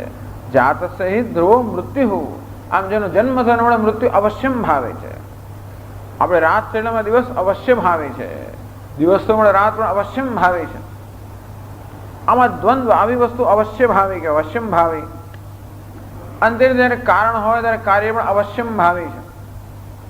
કાર્ય આપણે કારણ હોય એટલે કાર્ય પણ અવશ્યમ ભાવી છે. અંતેથી કાર્યને પણ ઋતમ કહેવામાં આવે છે. અર્થાત આમ તો મુખ્ય અર્થમાં ઋતમ શબ્દનો તો સત્ય થાય, પરમાત્મા એવો પણ થાય. મુખ્ય અર્થની અંદર સત્ય કોણ છે? એ પરમાત્મા, એને જ ઋતમ કહી શકાય. એટલે હું ફ્રાન્સ જ્યારે ગયો ત્યારે એમાં એક પ્રોફેસર હતા પેરિસ યુનિવર્સિટીના, બહુ સુંદર પ્રવચન આપે ભારતીય કળા પર. કેટલા વર્ષો સુધી ભારતમાં એમણે મુસાફરી યાત્રા કરી, કેટલા બધો સમય ગાળ્યો, મંદિરનું કેટલું જ્ઞાન, આપણે એનું એક ટકોય જ્ઞાન હોતું નથી આપણા જ વિષયનું. ખૂબ સુંદર સમજાવે. મેં કહું ભારત આવું, તમે કહો હું તો કહે ભારત આવું નહીં, ભારત મને રહેવાનું જ ગમે. એનું નામ શું તો કહે છે? રીટા. પછી કઈ બીજું ફ્રેન્ચ નામ, નહીં પણ એનું નામ તો રીટા. જે મારું નામ પણ એવું છે. કેમ? ઋતમ. એટલે રીટાનું નામ એટલે કેવું? રીતમ એટલે કે ઋતમ. બસ નામ પણ ભારતીય જ છે કે છે ઋતમ, સત્યમ. અને માટે મને સ્વાભાવિક પ્રેમ છે. મારો પૂર્વજન્મનો કઈ લેણદાણી હોવી જ જોઈએ ભારત માટે. એટલે ગર્વ લેતી હતી બહેન કે મારું નામ કેવું છે? ઋતમ નામ છે, ઋત નામ છે, ઋતા. ઋત પરથી સ્ત્રીલિંગ કરો તો ઋતા. ઋતાને અંગ્રેજીમાં લખે તો RIT એટલે રીટા. એટલે હવે તો પોતાને રૂને લોકો RI લખતા હોય છે ને, એટલે ઋતા, રીટા. મારું નામ છે ઋતા છે. ઋતા એટલે ખરેખર પરમાત્મા, સત્ય, અવશ્ય ભાવે, જેનું ક્યારે બાધ ન કરી શકાય. અબાધિતમ એનું સત્ય, જેનું ક્યારે બાધ ન કરી શકાય. આમ મુખ્ય અર્થમાં ઋત શબ્દનો તો સત્ય થાય, મુખ્ય અર્થમાં એનો અર્થ પરમાત્મા થાય. પરંતુ વ્યવહારિક અર્થમાં ઋતનો અર્થ સત્ય આપણે કરીએ તો એવું થાય કે જે વ્યવહારમાં જેનું અવશ્ય બનવાનું જ છે અથવા જેને ટાળી ન શકાય એને કહેવાય છે ઋતમ. એટલે શંકરાચાર્ય કહે છે કર્મફલમ. એકવાર કર્મ કર્યું એટલે જેને ન ટાળી શકાય નામ છે કર્મફળ. કર્મ કર્યા પછી કર્મના ફળને ટાળી ન શકાય. પછી ગમે તેટલા ઉધામાં કરીએ આપણે કે ના ના ભાઈ મેં તો આ કર્યું પણ ન કર્યું તો સારું થાત, કઈ નહીં, કર્યું એટલે કર્યું. એનું કર્મનું ફળ આવવું જ પડે. એકવાર પૈસા રોકી દીધા પછી બીજે જ દાડે ખબર પડે કે ભાઈ નથી કરવું મારે, પણ હવે થાય જ નહીં, એનું ફળ આવે વગર રહે જ નહીં. જે કામ કર્યું ફળ આવે. જે કંઈ કર્મ કરીએ આપણે બહુ ઈચ્છીએ કે કર્મ કર્યા પછી ઈચ્છીએ કે નહીં આમ ન કર્યું તો સારું થાત. કર્મ કર્યું અને માટે એનું ફળ મળવાનું. ફળ જે છે કેવું છે? અવશ્યમ ભાવી. અંતેથી ગૌણ અર્થમાં, મુખ્ય અર્થમાં નહીં પણ ગૌણ અર્થમાં કર્મ કરીને કર્મ કરીએ ત્યારે કર્મફળ અવશ્યમ ભાવી અર્થાત અવશ્ય પ્રાપ્ત હોવાને કારણે ગૌણ અર્થમાં કર્મફળને પણ ઋતમ કહેવામાં આવે છે. અર્થાત ઋત શબ્દનો અર્થ ગૌણ અર્થ કર્મફળ એવો કરવામાં આવે છે. કર્મફલમ પિબંતૌ. આ કર્મનું ફળનું પાન કરી રહ્યા છે, ભોગવી રહ્યા છે, એને માણી રહ્યા છે. પાન કરવું, કોઈ રસનું પાન કરે, બંને પ્રકારના પાન કરવા પડતા હોય છે. સુદર્શનનું પાન કરવું પડે. ઘણો તાવ આવે હોય, મેલેરિયા થયો હોય તો સુદર્શન ચૂર્ણનું પાન કરવું કે જરાય સરળ નથી. હવે તો સુદર્શનની ગોળીઓ આવે છે, પણ અમે જ્યારે નાના ત્યારે ગોળી નહોતી આવતી, અને તે વખતે પાવડર જ આવે ખાલી, અને રકાબી અમે પેલો પાવડર કાઢે અને પછી આમ પાણી રેડીએ તોય પણ પાવડર ઉડે આપણા નાકમાં જાય, અને માણવાર તો અંદર ભેગો થાય જ નહીં. આમ 5 મિનિટ સુધી પેલા પી જાવ કે નહીં પીવું, કારણ કે જો પાવડર તરતો હોય ને પીવો તો બધો અંદર ચોણી આખો દિવસ રહે અંદર. એટલે આપણે પાવડરને વગાડતા 10 મિનિટ થાય, અને પછી જે પીવામાં બહુ મુશ્કેલી. એટલે જે આપણે પીતા હોઈએ, પાન કરતા હોઈએ, હંમેશા મધુર હોય એવું કંઈ નિયમ છે જ નહીં. એટલે ઋતમ એટલે કર્મફળ, એ કર્મ પાન કરનાર અને કડવું મીઠું જાત જાતના કર્મોનું પાન કરે છે. કોણ? આ બે આત્માઓ. દ્વા સુપર્ણ સૌજા સખાયા સમાનમ વૃક્ષમ પરિશસ્વ જાતે તયો અન્ય પીપલમ સ્વાદવત્તી. આ બેઓને એક જે છે એ સ્વાદુ એટલે કે સ્વાદ વાળું, બધું સ્વાદિષ્ટ એવું નહીં, જેને સ્વાદ છે એવું પીપળ. એટલે કે કારણ કે પીપળના વૃક્ષ પણ પેલા નાના પેલા ફળ હોય, પક્ષીઓને ખાતા હોય. એમ તેમ જીવન સંસાર 15મા અધ્યાયમાં ભગવાન આ સંસારને પીપળના વૃક્ષ સાથે સરખાવે છે. આમ સંસાર વૃક્ષની અંદર જાત જાતના પેલા ફળ થતા હોય, મીઠા પણ હોય અને કડવા પણ હોય. પીપળા વડ પેલા લીમડામાં પહોંચી જાય તો કડવા મળે ને, અને કડવા પણ હોય, મીઠા પણ હોય. આવું ફળ ભોગવી રહ્યો છે. એટલે આ એને કહેવાય ઋતમ પિબંતૌ, એ પોતાના કર્મના ફળનું પાન કરી રહ્યા છે. ઋતમ પિબંતૌ સુકૃતસ્ય લોકે.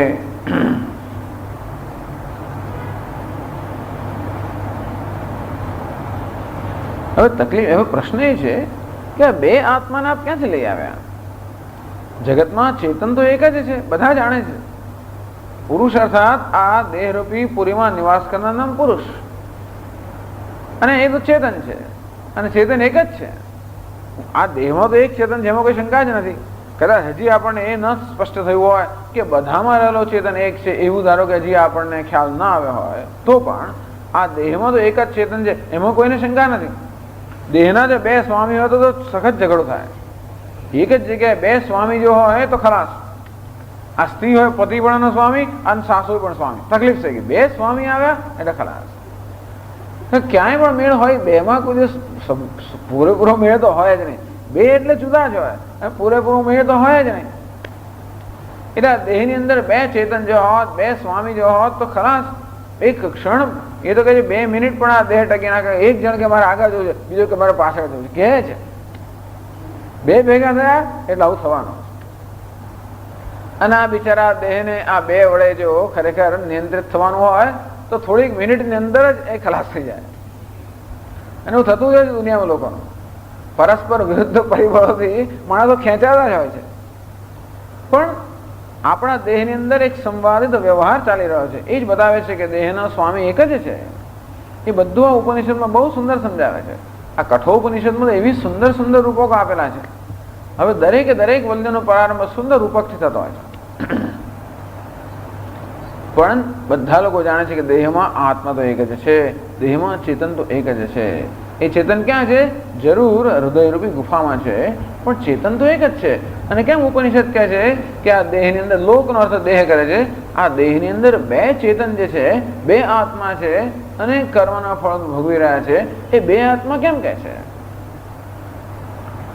અથવા એમ કહેતા હો કે એક આત્મા જીવ અને બીજો આત્મા પરમાત્મા, તો જીવ કરતા ભોગતા હોવાને કારણે કર્મનું ફળ ભોગવી રહ્યો હોય, તો પરમાત્મા તો અકર્તા અભોગતા હોવાના કારણે અનશ્નન અન્યો અભિજાગસી. અનશ્નન, જરાય ભાગ લીધા વગર, જરાય ભોગવ્યા વગર, અર્થાત બીજો કોઈ અભોગતા છે. એક આત્મા કેવો છે? ભોગતા. બીજો આત્મા કેવો છે? અભોગતા. અત્યારે આપણે હમણાં કામ ચલાવ રીતે ધારો કે બે આત્માને સ્વીકારી લઈએ. આપણો અનુભવ છે કે હું કેવું છું? ભોગતા આત્મા છું, કરતા આત્મા છું.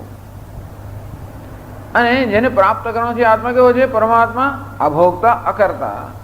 આમ અત્યારે આપણા અનુભવને આધારે, ધારો કે વ્યવહારને આધારે કે અનુભવને આધારે આ જીવ અને ઈશ્વર વચ્ચેનો ભેદ સ્વીકારી પણ લઈએ તો બધા જાણે છે કે ઈશ્વર અર્થાત પરમાત્મા કેવો છે? અકર્તા અભોગતા. તો એ તો શું કહે છે? ઋતમ પિબંતૌ. આ દ્વિવચન છે. પિબંતૌ તો બે જણ પાન કરી રહ્યા છે. पिबंतौ એ દ્વિવચન હોવાને કારણે આ બે આત્મા પાન કરે, બે ચેતન આત્મા પાન કરી રહ્યા છે. તો એમ કેમ કહો છો કે બે આત્મા પાન કરી રહ્યા છે? બે આત્માને આપણે સ્વીકારીએ, આત્મા ને પરમાત્મા કે જીવાત્મા ને પરમાત્મા ભેદ સ્વીકારી પણ લઈએ તો પણ આપણે જાણીએ છીએ કે પરમાત્મા તો અકર્તા છે, અભોક્તા છે, એ કોઈ કર્મફળનું પાન કરતો નથી.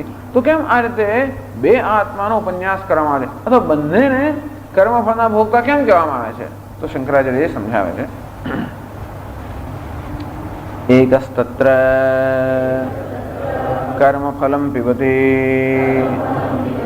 ભુંક્તે ન ઇતરઃ તથાપિ પાત્ર સંબંધાત પિબંતૌ ઇતિ ઉચ્યતે ક્ષત્રિન્યાયેન. તત્ર આ બેની વચ્ચે એક કર્મફલમ પિબતી. આ બે આત્મા છે, એક જીવાત્મા અને બીજો પરમાત્મા. બંને આ હૃદયની ગુફામાં રહેલા છે, એમણે હૃદય ગુફામાં પ્રવેશ કરેલો છે. એ બેમાંનો એક તત્ર આ બેમાં જીવ અને પરમાત્મામાંથી જે જીવાત્મા છે કર્મફલમ પિબતી ભુંક્તે, પિબંતૌ ને પિબતી એટલે કે ભુંક્તે. આ બેમાંથી એક જે જીવાત્મા છે એ તો જરૂર કર્મના ફળનું પાન કરે છે. નહીતર બીજો જે પરમાત્મા છે એ કોઈ કર્મફળનું પાન કરતો નથી. તથાપિ તો પણ પાત્ર સંબંધાત, છતાં પણ આ પરમાત્મા જીવાત્મા સાથે એક રીતે જોડાયેલો છે, એ પણ જોડાયેલો છે. એટલે કે દ્વૌ સુપર્ણૌ સયુજૌ સખાયૌ. આ બે પક્ષીઓ જે છે એક સમાન દેખાવાના છે. સયુજા અર્થાત બંને સાથે જોડાયેલા છે, સખાયા બંને સમાન ખ્યાતિવાળા છે. એટલે પરમાત્મા પણ જીવ સાથે સતત જોડાયેલો છે. કઈ રીતે જોડાયેલો છે? આત્મરૂપે જોડાયેલો છે. જેવી રીતે પેલો દસમો છોકરો દસમા સાથે જોડાયેલો છે. એક દસમો કયો? શોધનાર દસમો. બીજો દસમો કયો? જેને શોધવામાં આવે છે તે અંતેથી સાત જે છે સાધક સાથે જોડાયેલું છે. જેમ સુવર્ણ અલંકાર સાથે જોડાયેલું છે એમ કહો કે જેને બે આત્મા છે, બે સોના છે. કયા બે સોનું છે? એક અલંકારના રૂપમાં સોનું અને બીજું સોનાના રૂપમાં સોનું. તો અલંકાર સોનાના રૂપમાં જે સોનું જેને પરમાત્મા કહેવાય એ પણ પેલા અલંકાર સાથે સતત જોડાયેલો છે. એ ક્યારેય દૂર ન થઈ શકે, કારણ કે અલંકારના અસ્તિત્વ સત્તા અને સ્ફૂર્તિ પ્રદાન કરનાર જે સોનું છે. અંતે જીવાત્મા પરમાત્મા સાથે સદા જોડાયેલો છે, એનો આત્મા છે. અંતેથી અસ્થિ ભાતિ પ્રિયમ આમ સત્તા અને સ્ફૂર્તિ પ્રદાતા હોવાને કારણે બંને જોડાયેલા છે. અંતેથી એ કહે છે કે તથાપિ પાત્ર સંબંધાત, કારણ કે જીવ પાત્ર એટલે ભોગતા, તો આજે ભોગતાની સાથે સંબંધ હોવાને કારણે, જીવાત્મા સાથે સંબંધ હોવાને કારણે પિબંતૌ ઇતિ ઉચ્યતે, જાણે કે બંને પાન ન કરી રહ્યા હોય એમ કહેવામાં આવે છે. વાસ્તવમાં બેમાંથી એક જ આ કર્મફળનું પાન કરી રહ્યો છે અને તે જે જીવાત્મા જે ભોગતા છે, પરંતુ એની સાથે હંમેશા આત્મરૂપે જોડાયેલા હોવાને કારણે પરમાત્મા પણ જાણે કે કર્મફળનું પાન ન કરી રહ્યો હોય એવી રીતે એને અહીંયા આગળ રજૂ કરવામાં આવ્યો છે. બે પક્ષીઓ સમાન જ દેખાડવામાં આવે છે, આમ સમાન નથી. એક અલ્પ છે, દિનહીન છે અને બીજો પૂર્ણ છે, અને છતાં પણ બંને સમાન કેમ છે? કે ચૈતન્ય એક જ છે. આમ ચૈતન્યની દ્રષ્ટિએ બંને સમાન હોવાને કારણે, અંતે રીતે ચૈતન્ય દ્રષ્ટિએ આ જીવ અને પરમાત્મા સમાન હોવાને કારણે જાણે કે બંને પાન ન કરી રહ્યા હોય એ રીતે એમને રજૂ કરવામાં આવે છે. છત્રી ન્યાયના એક છત્રી ન્યાય છે. છત્રી એટલે છત્રી, પણ છત્રી એટલે કેવો? છત્રીન. આ છત્રી ન્યાય એટલે છત્રીનો ન્યાય નથી. છત્રી ન્યાય એટલે છત્રીનો, છત્રી ધરાવનારનો ન્યાય છે. એટલે ઘણી વાર થતું હોય છે, યથા લોકે છત્રીનો ગચ્છન્તિ પ્રયોગે સપરિવારે રાજની ગચ્છતિ. ઘણી વાર રાજા જતો હોય પોતાના પરિવાર સાથે, ત્યારે છત્ર ધારણ કરેલું હોય, તો રાજાને બીજા નાના નાના લોકો એમને પણ છત્ર હોય. એટલે ઘણા લોકો છત્ર ધારણ કરનારા એક ઘણો મોટો સમુદાય જઈ રહ્યો હોય, એ સમુદાયમાં થોડા લોકોએ છત્ર ધારણ કર્યા હોય, બધા એની પાસે છત્ર ના હોય. તો છત્રમ અસ્ય અસ્તિ છત્રી. સંસ્કૃતમાં આપણે જેને છત્રી કહીએ છીએ એને છત્ર કહેવાય, અને આપણે જેને છત્રી કહીએ છીએ છત્ર ધારણ કરનાર છત્રી, છત્રી. અને તો આવા ઘણા ક્ષત્રિયો જઈ રહ્યા હોય. છત્ર ધારણ કરનારા થોડા લોકો હોય સમુદાયની અંદર, તો બધાએ છત્ર ધારણ ન કર્યું હોય તો પણ ક્ષત્રિયો ગચ્છન્તિ. જો પેલા ક્ષત્રિયો જઈ રહ્યા છે, ક્ષત્રિયો નહીં ક્ષત્રિયો અર્થાત જો છત્ર ધારણ કરનારા જઈ રહ્યા છે એમ કહીએ, આપણે પ્રયોગ કરીએ. કોઈક સમુદાય હોય એમાં પેલા લાલ વાવટાવાળા હોય ચાર, પણ જો પેલા વાવટાવાળા જઈ રહ્યા છે એમ આપણે કહીએ. અથવા આવું સરઘસ જતું હોય તો થોડા લોકોની પાસે આમ પેલા હોય શું ગણેશ, આપણે જો આ બધા ગણેશ ધારણ કરનારા જઈ રહ્યા છે. કારણ કે આટલા સમુદાયની અંદર જે ધ્યાન ખેંચે એવા હોય એને એના સંદર્ભમાં આપણે બધાને પણ જોડી દઈએ, બધાનો ઉલ્લેખ કરીએ.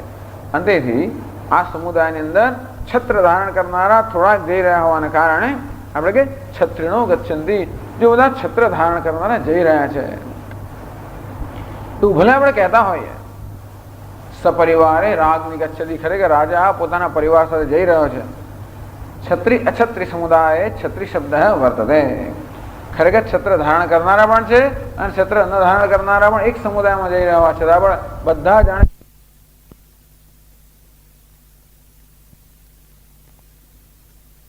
પાત્ર કહો છે, કોણ ધ્યાન ખેંચે છે? પેલો કર્મફળનું પાન કરેલો ધ્યાન ખેંચે આખો દાડો, સુખી દુઃખી સારો ખરાબ મંદિર, એ સતત ધ્યાન દોરતો હોવાને કારણે પેલાને પણ જોડી દેવામાં આવ્યો. પરમાત્મા જે ખરેખર કર્મફળનું પાન કરતો નથી, પણ બે એક સમુદાયમાં છે, એક જ હૃદય ગુફામાં બેઠેલા છે, એક જ રથમાં બેઠેલા છે કે એક જ વૃક્ષ પર બેઠેલા છે. એ હોવાને કારણે બંને એક જ સમુદાયના સભ્ય હોવાને કારણે એ બેને એક જ રીતે જાણે કે ઓળખાવવામાં આવે છે. અને તેથી ઋતમ પિબંતો, આ જીવાત્મા અને પરમાત્મા બંને જાણે કે કર્મોનું પાન કરી રહ્યા હોય એ રીતે એમનો ઉલ્લેખ કરવામાં આવે છે. ખરેખર માત્ર જીવાત્મા જ ભોગતા છે, પરમાત્મા અભોગતા છે. પછી કહે છે આગળ, સુકૃતસ્ય સ્વયં કૃતસ્ય કર્મણઃ ઋતમ ઇતિ પૂર્વેણ સંબંધઃ. સુકૃતસ્ય નો અર્થ કર્યો સ્વયં કૃતસ્ય, એવો અર્થ કર્યો. આમ તો કૃત એટલે કર્મ, સુકૃતમ દુષ્કૃતમ. સુકૃત સત્કર્મ અને સુકૃત કહેવાય, અને દુષ્કર્મ. આમ કર્મ બે પ્રકારના હોય, પણ અહીં જયારે ઉપનિષદ સુકૃત શબ્દ વાપરે છે ત્યારે શંકરાચાર્ય એમ કહે છે કે ભાઈ સુકૃતમાં બંને કર્મ આવી ગયા. એટલે સુ શબ્દનો અર્થ સારું એમ કરવાના બદલે સ્વયં એવો અર્થ કર્યો. આમ સુકૃતનો અર્થ સારું કર્મ એમ થાય, એટલે કે સત્કર્મ થાય. પણ એનો અર્થ કેવો કર્યો? સ્વયં કૃતસ્ય, પોતે કરેલા કર્મનો. કારણ કે દરેક જણ જે ભોગ ભોગવતો હોય કર્મફળનો, એ પોતે કરેલા કર્મનો જ ભોગ ભોગે, કોઈ બીજા કરેલા કર્મ ના ભોગવે. આમ જો જીવાત્મા આ દેહની અંદર હૃદય ગુફામાં બેસીને કર્મફળનો ભોગ ભોગી રહ્યો હોય તો કયા કર્મનો ફળ ભોગવી રહ્યો છે? સુકૃતસ્ય અર્થાત સ્વયં કૃતસ્ય, પોતે કરેલા કર્મનું ફળ ભોગવી રહ્યો છે. સારા અને ખરાબ જે કર્મ પોતે કર્યા હોય એનું ફળ ભોગવી રહ્યો છે, સ્વયં કૃતસ્ય. તો કેમ સ્વયં કૃતસ્ય, પોતે કરેલું હોય છતાં આપણે સુકૃત કેમ કહ્યું? સ્વેન કૃતમ હિ સુષ્ઠુ કૃતમ ભવતી. કારણ કે આપણે જે કરીએ એને આપણે સારું કહેતા હોય, જે માટે હું જયારે કર્મ કરતો હોઉં ત્યારે સારું જ કહેતો હોઉં, ભલે ને જેવું નીવડે એવું કરો. આમ પોતે કરેલી વસ્તુને હંમેશા આપણે સારી કહેતા હોઈએ, અથવા પોતે કર્યું તો જ આપણે સારું લાગે. એવું મોટે ભાગે એવું હોય છે, બીજા કરે આપણે સારું ન લાગે, પોતે કર્યું હોય આપણે સારું લાગે, અને તેથી આપણે એને સુકૃત કહીએ. ગમે તે કરવાનું હોય, આમ પુસ્તક તો મૂકવાનો તોય પણ તમે ભલે ને બધા મૂક્યા હોય તો હું આને જરાક તો ગોઠવું છે ને, આ માઇક્રોફોન બરોબર ગોઠવે તો પણ થોડુંક તો કંઈક કરું છું. બધું આમ જરા જરા ગોઠવી દો, આમ બધી વસ્તુને પોતપોતાના સ્થાને. કેમ? હું કરું ત્યારે જ બરોબર થાય એવું મને લાગે, નહીં તો ના લાગે. આ મારા 2 સેન્ટ્સ, આ મારે ચંચુપાત દરેકમાં હોવો જ જોઈએ, એવું માણસને હોય છે. અંતેથી હું ન કરું મને સંતોષ થાય નહીં. ઘણા લોકો એવું હોય છે, ઘરની અંદર પણ એવું હોય કે કોઈને કામ સોંપ્યું હોય, દીકરી કામ કરે, બધું પાછું ફરી કરે, રસોઈ કરે, વળી પાછું ફરી કરે, દીકરી કરે, વળી પાછું ફરી કરે, નોકર કરે, વળી ફરી પોતું કરી આવે. કેમ? કારણ કે સંતોષ ન થાય. આમ પોતે કરે ત્યારે જ સંતોષ થાય. પોતાની રીતે કરેલું કર્મ કેવું છે? એ સારું કર્મ છે. અને એટલા માટે આ સ્વયં કૃતને બદલે સુકૃત. એ કહે છે સ્વેન કૃતમ હિ સુષ્ઠુ કૃતમ ભવતી આશયને વ્યાચષ્ટે સ્વયંકૃતસ્ય, આમ પોતે કરેલું કર્મ જ સારું હોય એમ માનીને એવું સામાન્ય માણસ માનતો હોય છે. એ દ્રષ્ટિએ કહે છે કે સુકૃતનો અર્થ કર્યો સ્વયંકૃત, પોતે કરેલું કર્મ. તો હવે એ સુકૃતસ્યનો અર્થ કર્યો સ્વયંકૃતસ્ય. ઋતમ પિબંતૌ સુકૃતસ્ય લોકે, આમ સુકૃતસ્ય લોકે એવી જાતનો પાઠ છે. શંકરાચાર્ય કહે છે કે એ ખરેખર પાઠ ભલે સુકૃતસ્ય લોકે હોય, પણ સમજવાનું કેમ છે, અન્વય કેવો છે, કર્મણઃ ઋતમિતિ પૂર્વેણ સંબંધ. એટલે કે સુકૃતસ્ય લોકે ઋતમ પિબંતૌ એવો પણ એક અર્થ થઈ શકે. એવો અર્થ નથી કહેતા, લોકે સુકૃતસ્ય ઋતમ પિબંતૌ એવો અર્થ કરે છે. જો લોક શબ્દનો અર્થ આગળ વાંચીએ એટલે ખબર પડશે. એની પછી લખે છે લોકે અસ્મિન શરીરે. લોક શબ્દનો અર્થ કર્યો શરીર. લોક એટલે કર્મફળ. આ શરીર કેવું છે, કર્મફળ છે. કેમ, પૂર્વમાં કરેલા કર્મનું ફળ હોવાને કારણે આ શરીર કર્મફળ છે. અને લોક, સ્વર્ગલોક ને ફલાણો લોક અને બધા લોક કેવા છે, એ બધા ભિન્ન ભિન્ન લોક જે આપણે પ્રાપ્ત કરતા હોઈએ છીએ, એ લોક કર્મના પરિણામે પ્રાપ્ત કરતા હોવાને કારણે કર્મફળ માટે પણ લોક શબ્દ વાપરવામાં આવે છે. આ શરીર કે મનુષ્ય લોક છે, એમાં આપણે આ મનુષ્ય દેહ પ્રાપ્ત કર્યો. આ દેહ પણ પૂર્વના કર્મના પરિણામે પ્રાપ્ત કર્યો હોવાને કારણે આ દેહ માટે પણ લોક શબ્દ વપરાય છે. પ્રેત્યાસ્માદ લોકાત અમૃતા ભવંતી, અસ્માદ લોકાત પ્રેત્ય અમૃતા ભવંતી. કેનોપનિષદ કહે છે અસ્માદ લોકાત પ્રેત્ય. આ લોકમાંથી પ્રયાણ કરીને, કયા લોકમાંથી, દેહરૂપી લોકમાંથી પ્રયાણ કરીને અમર બની જાય છે. કેવું પ્રયાણ કરે છે, અહમ મમ ભાવનો ત્યાગ કરીને જ્યાં જતા મૃત્યુનું વર્ણન કરે. ચાલો એ જુદી વાત છે, પણ લોકે અસ્મિન શરીરે, આ શરીર જેને બરોબર લોક શબ્દ વપરાય છે, એટલે કે છે સુકૃતસ્ય લોકે. આમ સુકૃતસ્ય લોકેનો અર્થ કોઈ એવો કરે છે સુષ્ઠુ કૃતસ્ય કર્મણઃ. લોક એટલે કર્મફળ. આ શરીર જે ભૂતકાળના સત્કર્મથી પ્રાપ્ત થયું છે, એ સત્કર્મથી પ્રાપ્ત થયેલા શરીરની અંદર આ આત્મા પોતાના કર્મફળને ભોગવી રહ્યો છે. તો શંકરાચાર્ય મહારાજને એ પ્રકારનો અર્થ અભિષ્ટ નથી. એ કે નહીં, લોકે સુકૃતસ્ય ઋતમ પિબંતૌ. આ શરીરની અંદર સ્વયં કૃતસ્ય કર્મણઃ ઋતમ પિબંતૌ, પોતે કરેલા કર્મનું ફળનું પાન કરી રહ્યા છે. આ દેહ, કારણ કે દેહ પાપ અને પુણ્ય બંનેની ઉપજ છે. આ દેહ ઘણા ઘણા પુણ્યને કારણે મળ્યો છે, પણ પાપ કર્મ પણ હોવાને કારણે દુઃખ પણ છે આ જીવનમાં. પણ અહીં કહે છે કર્મણઃ ઋતમ એટલે પૂર્વેણ સંબંધ. એટલે સુકૃતસ્ય ઋતમ, સુકૃતસ્ય એટલે કર્મણઃ ઇતિ પૂર્વેણ સંબંધ. ટૂંકમાં આ મંત્રમાં અન્વય કેમ કરવો જોઈએ, સુકૃતસ્ય ઋતમ એ પ્રકારનો અર્થ કરવો જોઈએ. લોકે સુકૃતસ્ય ઋતમ પિબંતૌ, આ દેહની અંદર પોતે કરેલા કર્મના ફળનું પાન કરનાર. પછી ગુહામ પ્રાર્થ એ સમજાવે છે.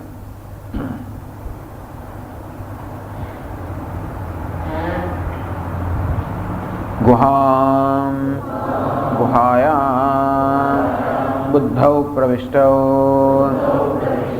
પરમે બાહ્ય પુરુષ આકાશ સંસ્થાન અપેક્ષયા પરમં પરસ્ય બ્રહ્મણઃ અર્ધમ સ્થાનમ પરાર્ધમ તસ્મિન હિ પરમ બ્રહ્મ ઉપલભ્યતે અતઃ તસ્મિન પરમે પરાર્ધે હાર્દાકાશે પ્રવિષ્ટો ઇત્યર્થઃ. ગુહામ પ્રવિષ્ટૌ એટલે એને સાતમી વિભક્તિ આવે છે, એટલે ગુહામ એટલે ગુહાયામ પ્રવિષ્ટૌ. આ બંને જે ચેતન છે કે બંને પુરુષ જે છે એ એમણે બંને ગુફામાં પ્રવેશ કર્યો છે. આ પ્રવેશમાં બહુ મોટી વસ્તુ છે. તત્સૃષ્ટવા તદેવાનો પ્રાવિશત સૈષય આનખાગ્રેભ્ય પ્રવિષ્ટ. એ પરમાત્માએ આ દેહની અંદર નખના અંત સુધી, નખ સુધી એટલે શરીરમાં આ ચેતને પ્રવેશ કર્યો. આમ એવું વર્ણન કરે ઉપનિષદની અંદર કે ભગવાને આ બધા દેહની કે ઉપાધિનું સર્જન કર્યું, સર્જન કર્યા પછી એમણે એમાં પ્રવેશ કર્યો. એવું કેમ કહેવામાં આવે છે? પોતે સમજાવે છે આચાર્ય, પણ આ ચેતન પરમાત્માએ આ દેહમાં દેહનું સર્જન કરીને દેહની ગુફામાં પ્રવેશ કર્યો. એટલે ગુહાયામ, કઈ ગુફામાં પ્રવેશ કર્યો? બુદ્ધૌ પ્રવિષ્ટૌ, આ બુદ્ધિરૂપી ગુફામાં પ્રવેશ કર્યો. પણ ગુફામાં પડ્યું પરમે પરાર્થે, ગુફાની અંદર પણ એક પરમ સ્થાન છે બુદ્ધિરૂપી ગુફામાં. એમ કહેવાય કે બુદ્ધિમાં પણ એક આકાશ છે. હૃદયમાં બુદ્ધિ એટલે હૃદયની અંદર એક આકાશ છે. આ હૃદયરૂપી ગુફાની અંદર એક હૃદય આકાશ છે. તો હૃદય એટલે આપણે માંસ પિંડ માનીએ તો એમાં એક આકાશ એમ સમજાય. તો હૃદયનો અર્થ જે બુદ્ધિ કરીએ તો બુદ્ધિમાં પણ એક આકાશ છે. બુદ્ધિમાં પણ જે એનો મૂળભૂત સ્વભાવ છે, જે શુદ્ધ સ્વભાવ છે, સાત્વિક સ્વભાવ છે. અત્યારે બુદ્ધિમાં પણ સત્વ, રજસ અને તમસ આ ત્રણ વસ્તુ આપણે જોવા મળતી હોય છે. તો બુદ્ધિનો મૂળભૂત સ્વભાવ કયો છે? સાત્વિક. કારણ કે પંચ મહાભૂતોના સત્વ અંશમાંથી આ બુદ્ધિનું સર્જન થયું છે. અને રજસ અને તમસ, રાગ અને દ્વેષ જે છે એ તો આગંતુક છે, એ ખરેખર બુદ્ધિનો સ્વભાવ નથી. એ કહેવાય છે કૃત્રિમ છે, પણ આવીને એ લોકો તો કબજો જમાવી બેઠા છે. વાસ્તવમાં બુદ્ધિનો વાસ્તવિક સ્વભાવ કયો છે? સત્વ. સત્વ એટલે શુદ્ધિ, સ્વચ્છ, પ્રસન્નતા. એની ગુફા કહેવાય છે. જાણે કે રજોગુણ ને તમોગુણ ની અંદર પેલો સત્વગુણ જાણે છુપાઈ ન ગયો હોય. આમ તમોગુણ એટલે કે અંધકાર, તમસ એટલે અંધકાર, અજ્ઞાન.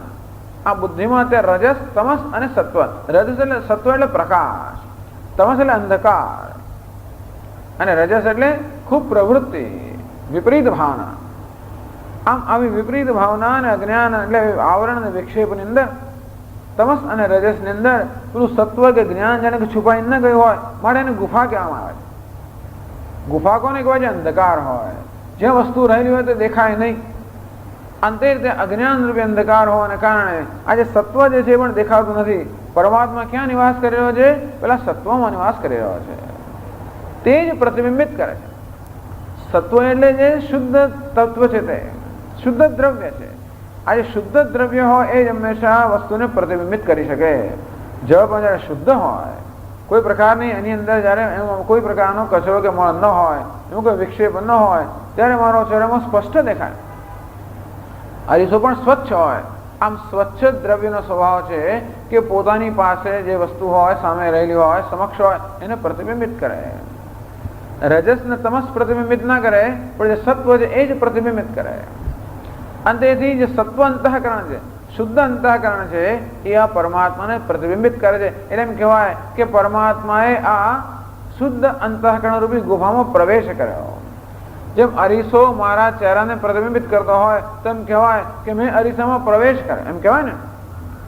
જાણે કે મેં મારા ચહેરાએ અરીસામાં પ્રવેશ કર્યો. પ્રવેશ નથી, પ્રતિબિંબિત થાય છે. આ મારો ચહેરો તો બધે દેખાતો હોય, પણ અરીસાની અંદર સ્પષ્ટ રૂપે દેખાતો હોય. તે પરમાત્મા સર્વવ્યાપી હોવા છતાં પણ એમ કહેવાય છે કે બુદ્ધિરૂપી ગુફામાં નિવાસ કરે છે. કેમ? તત્ર ઉપલબ્ધત્વા તસ્મિન્હી બ્રહ્મ ઉપલબ્ધ્યતે. કારણ કે સત્વ કે શુદ્ધ અંતઃકરણની અંદર જ બ્રહ્મનું જ્ઞાન થતું હોવાને કારણે એમ કહેવાય કે બ્રહ્મએ જાણે એમાં પ્રવેશ કર્યો. કોઈ પ્રવેશ નથી થયો. વાસ્તવમાં બ્રહ્મ સર્વત્ર સર્વવ્યાપી છે. કોઈ એક સ્થાનમાં એ ક્યાંય મર્યાદિત નથી. અને છતાં એમ કહેવાય કે જાણે કે બ્રહ્મએ ત્યાં પ્રવેશ કર્યો. જેવી રીતે જાણે કે મેં અરીસામાં પ્રવેશ ન કર્યો હોય, તો ત્યાં ઉપલબ્ધિ સ્થાન છે, ત્યાં મારી જાત દેખાય છે. ભીંતની સામે ઉભો રહું તો દેખાતું નથી. અરીસાની સામે ઉભો રહું ત્યારે મારું પ્રતિબિંબ સ્પષ્ટ દેખાય. આમ અરીસો મારા પ્રતિબિંબને કે મને જોવા માટેનું મારા પોતાના દર્શન કરાવવાનું સ્થાન હોવાના કારણે કહીએ કે અરીસામાં મેં પ્રવેશ કર્યો. આ મારા દર્શન કરતું ક્યાં જવું? અરીસા સામે જવું. અંતે રીતે આત્માના દર્શન કરતા ક્યાં જવું પડે? આ અરીસા સામે જવું પડે. કયો અરીસો? સ્વચ્છ અંતઃકરણ રૂપે અરીસો. અંતેથી એને પરમાકાર હાર્દાકાશ કહે છે. આ હૃદય અર્થાત બુદ્ધિની અંદર પણ પેલું સત્વ જે છે, શુદ્ધ છે, એને આકાશ કહેવામાં આવે છે. આમ ઘણી વાર સત્વગુણને શુદ્ધિને પણ આકાશ સાથે સરખાવે છે. આત્માને પણ આકાશ સાથે સરખાવે છે કે શુદ્ધ બુદ્ધિને પણ આકાશ સાથે સરખાવે છે. યો વેદ નહિતમ ગુહાયામ પરમે વ્યોમન આમ ગુફાની અંદર એક પરમ વ્યોમ અર્થાત પરમ આકાશ છે, કારણ કે ત્યાં પરમ બ્રહ્મનું નિવાસસ્થાન છે. એ પરમ બ્રહ્મનું નિવાસસ્થાન છે.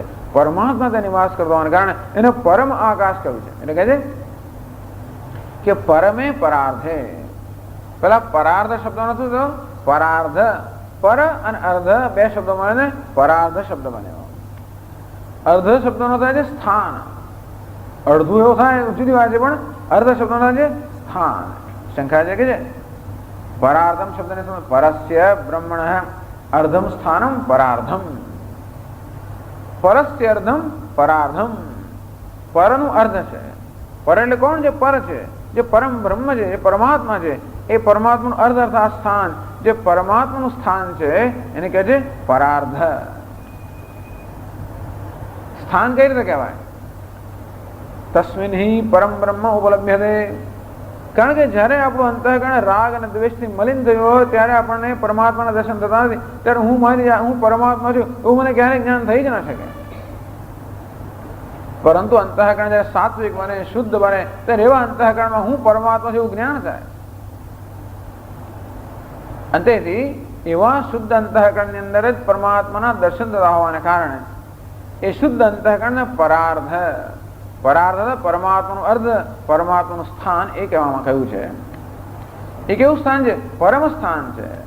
પરમે બાહ્ય પુરુષ આકાશ સંસ્થાન અપેક્ષા પરમમ. એ આકાશ છે એ ભૌતિક આકાશ કરતા કે જુદા પ્રકારનો છે. ભલે આકાશ શબ્દ વાપરવામાં આવતો હોય, પણ આકાશ શબ્દથી આપણે આવું સાદું આકાશ સમજી લઈએ કે આવું ભૂતાકાશ સમજી લઈએ. એ કેવું છે? ચિદાકાશ, ચિદાંબરમ. એ ચિદ આકાશ છે. આ કેવું છે? ભૌતિક આકાશ છે. એ ભૌતિક આકાશ પણ પેલા ચિદાકાશ માટેનું એક સુંદર દ્રષ્ટાંત છે. આકાશ કોને કહેવાય? આ સમંતાત કાશતે, જે સર્વ દિશામાં પ્રકાશિત છે, નામ આકાશ. આકાશ કેવું છે? ચારે બાજુ પ્રકાશિત છે, સર્વ પ્રકાશિત કરનાર છે. કેવું છે? સર્વવ્યાપી, નિરાકાર, શુદ્ધ, અસંગ, અલિપ્ત અવાકાશ છે. પણ આ આકાશની સરખામણીમાં પણ જે પરમ છે કે બાહ્ય પુરુષ આકાશ સંસ્થાન અપેક્ષા. આ પુરુષ એટલે કે વ્યક્તિના શરીરની બહારનું જે આકાશ છે તે, અથવા જે આકાશની અંદર આ મનુષ્યનું શરીર છે તે આકાશની સરખામણીમાં અંતરમાં જે આકાશ છે, શુદ્ધ અંતઃકરણનું જે આકાશ છે, કેવું છે કે વિલક્ષણ આકાશ છે. એ કેવું છે? ચિદાકાશ છે. અંતેથી એ આકાશને આ બહારના આકાશની સરખામણીમાં પરમ કહેવામાં આવ્યું. અર્થાત આપણું હૃદયનું આકાશ જે છે, શુદ્ધ અંતઃકરણ જે છે, જ્યાં પરમાત્માનું ઉપલબ્ધિ કે જ્ઞાન થાય છે, એને પણ આકાશ કહેવા માંગે છે. પરંતુ આ બહારના આકાશથી એને જુદું પાડવા માટે એને પરમ આકાશ એમ કે પરમ વિશેષણમાં ઉમેરવામાં આવ્યું કે ઋતમ પિબંતૌ સુકૃતસ્ય લોકે ગુહામ પ્રવિષ્ટૌ પરમે પરાર્ધે. આમ બુદ્ધિરૂપી ગુફાની અંદર જે પરમ બ્રહ્મનું પ્રાપ્તિનું સ્થાન છે, ત્યાં આગળ આ જીવાત્મા અને પરમાત્મા બંને પ્રવેશ કરે છે. ત્યાં બંને ત્યાં નિવાસ કરી રહ્યા છે, અર્થાત ત્યાંની અભિવ્યક્તિ થાય છે. અત્યારે આત્માની ચેતનની અભિવ્યક્તિ ક્યાં થાય છે? આખા દેહમાં થાય છે, પણ હૃદયમાં બુદ્ધિમાંની વિશિષ્ટ અભિવ્યક્તિ છે. આમ ભલે પ્રકાશ સર્વવ્યાપી હોવા છતાં પણ જેમ અરીસાની વિશિષ્ટ અભિવ્યક્તિ હોય, તેમ પરમાત્મા સર્વવ્યાપી હોવા છતાં પણ શુદ્ધ અંતઃકરણની વિશિષ્ટ અભિવ્યક્તિ છે. અને ત્યાં જાણે કે આ બંને આ ચેતન આત્મામાં પ્રવેશ કરીને કર્મનું પોતે કરેલા કર્મનું ફળ ભોગવી રહ્યા છે. છાયા તપૌ એને સમજાવ્યા છે આગળ. તૌ ચ છાયા તપૌ ઇવ વિલક્ષણૌ સંસારિત્વ અસંસારિત્વેન બ્રહ્મવિદો વદન્તે કથયંતી. પણ બંને આત્માઓ કેવા છે? પરસ્પર વિલક્ષણ છે. છાયા આતપો એવા, છાયા અને આતપ. અહીં છાયાનો અર્થ અંધકાર કરવામાં આવે છે, આતપનો અર્થ પ્રકાશ છે. સૂર્યનો પ્રકાશ આતપ કહે છે. તો જેમ અંધકાર અને પ્રકાશ એમ પરસ્પર વિલક્ષણ હોય, અજ્ઞાન અને જ્ઞાન પરસ્પર વિલક્ષણ હોય, બંધન અને મોક્ષ પરસ્પર વિલક્ષણ હોય, સંસાર અને મુક્તિ પરસ્પર વિલક્ષણ હોય, તેવી રીતે આ જીવાત્મા અને પરમાત્મા પરસ્પર વિલક્ષણ છે, અર્થાત પરસ્પર વિરુદ્ધ સ્વભાવના છે. સંસારિત્વ અસંસારિત્વેન, જીવ કેવો છે? સંસારી. પરમાત્મા કેવો છે? અસંસારી. ગઈકાલે ચર્ચા કરી કે આટલો બધો સંસારની મધ્યમાં રહેલો હોવા છતાંય પણ પદે કેવો છે? અસ્પૃષ્ટ. યથા સર્વગતમ સૌક્ષ્મ્યાત આકાશમ નોપલિપ્યતે સર્વત્રાવસ્થિતો દેહે તથાત્માનોપલિપ્યતે. આકાશ બધે રહેલું છે, બધી ગંદકીને પણ આધાર આપનારો છતાં પણ જરાય ગંદકીથી જેમ આકાશ લેપાતું નથી, તેમ આત્મા બધાનું અધિષ્ઠાન હોવા છતાં પણ આ બધી સારી ખરાબ વસ્તુની મધ્યમાં રહેવા છતાં બધાનો આધાર હોવા છતાં પણ જરાય લેપાયમાન થયો નથી. એ કેવો છે? સદા અસંસારી. જીવ સંસારી, પરમાત્મા અસંસારી, આમ પરસ્પર વિલક્ષણ આવા બે આત્માઓ જાણે કે એક હૃદયની ગુફામાં રહેલા છે. આમ એમની પરસ્પર વિલક્ષણતા દર્શાવવા માટે છાયા આતપ એ પ્રકારના દ્રષ્ટાંત આપવામાં આવ્યા.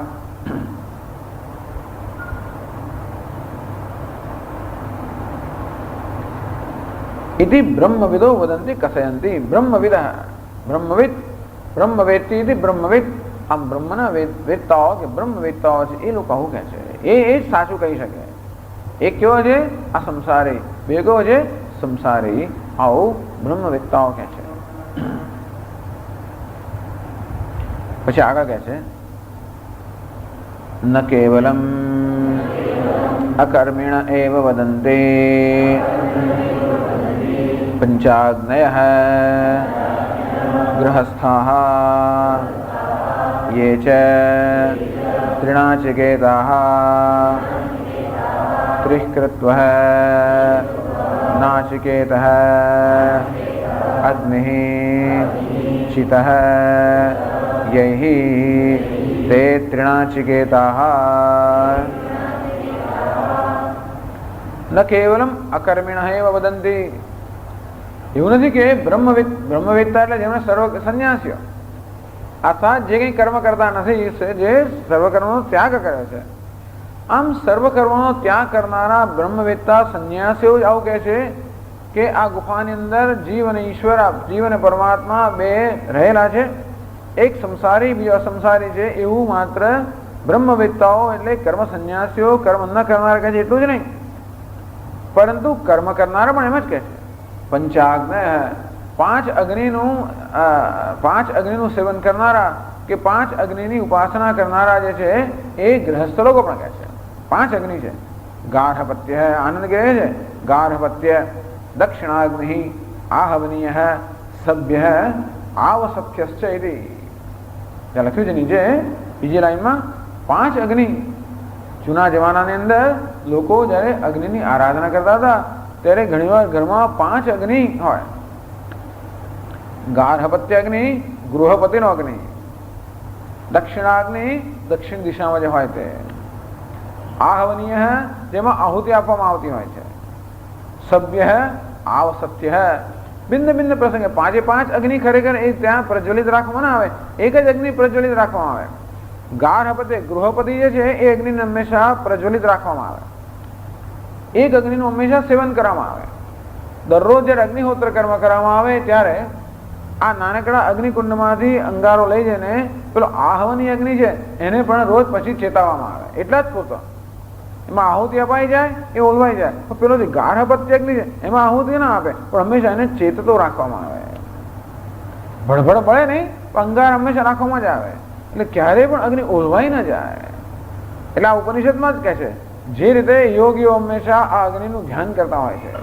સતત આપણે આમ ગર્ભિણી જેમ ગર્ભિણી સ્ત્રી પેલા ગર્ભનું કેમ ધ્યાન કરતી હોય અને કેમ પોતે શું ખાય છે, શું પીએ છે, શું કરે છે, એ બધામાં હંમેશાનું ધ્યાન હોય, તેમ આ ગ્રહસ્થ હંમેશા પેલા અગ્નિનું સતત ધ્યાન કરતો હોય અને આ રીતે અગ્નિની સતત ઉપાસના થતી હોય. અગ્નિ જ પરમાત્માનું સ્વરૂપ હોવાને કારણે એ રીતે પરમાત્માની ઉપાસના થાય. આમ ગ્રહસ્થ લોકો એ પંચ અગ્નિ એવું ના માનતા કે ભોગનું જીવન છે. કેવું જીવન છે?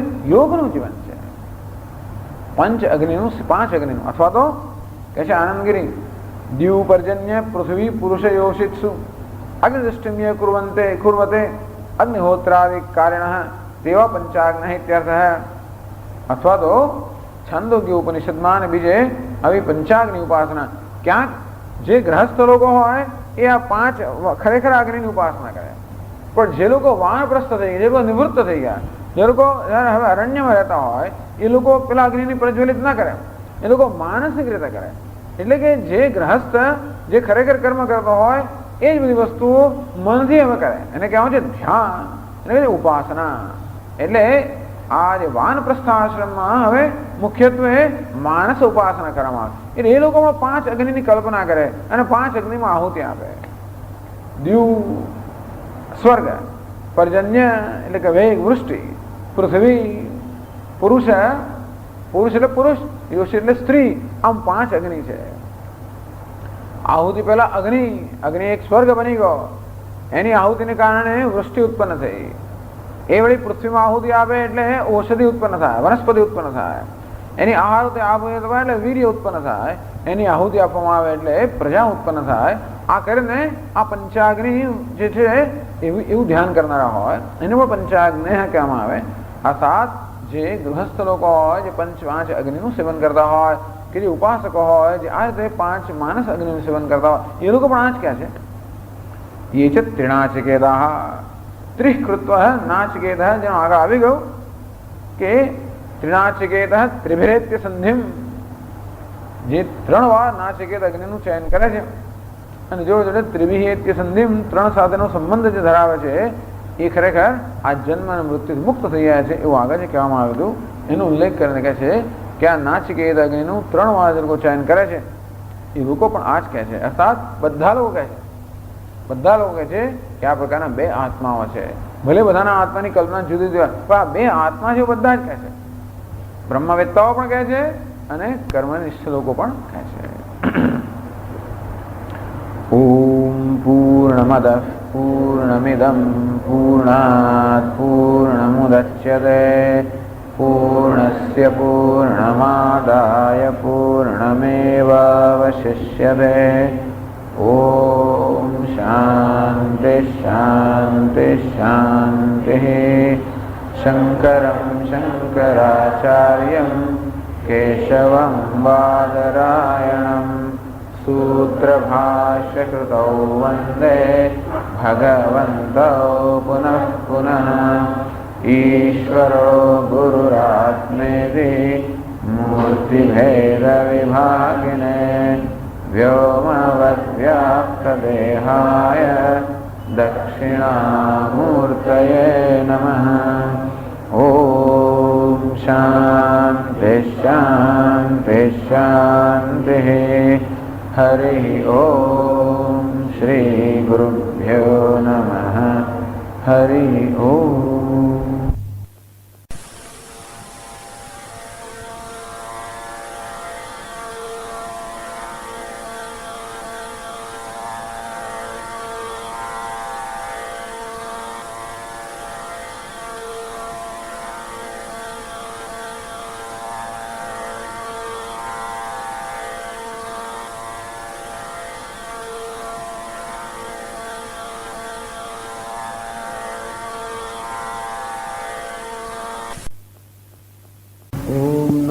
भगवते वैवस्वताय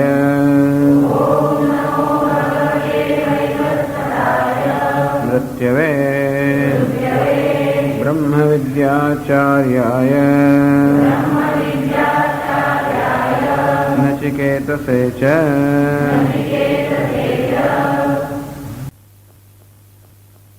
ऋतं पिबन्तौ सुकृतस्य लोके गुहां प्रविष्टौ परमे परार्धे छाया तपौ ब्रह्मविदो वदन्ति पंचाग्नयो ये च त्रिणाचिकेताः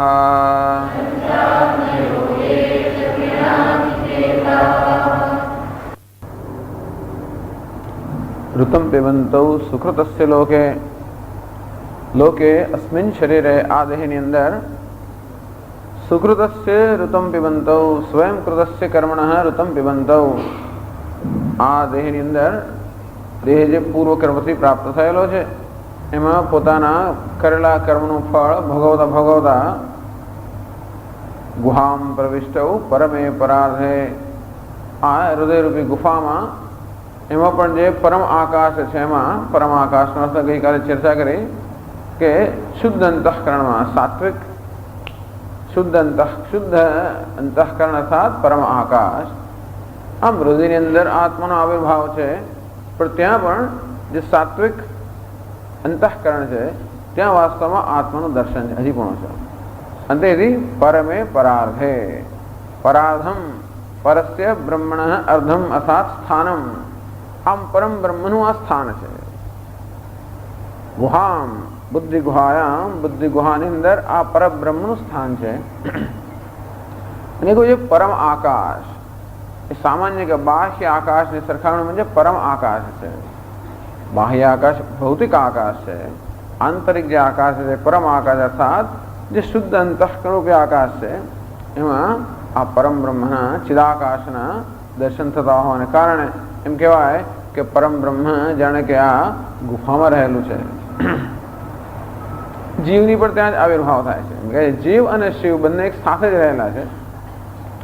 નર અને નારાયણ બંને એક જ સાથે રહેલા છે.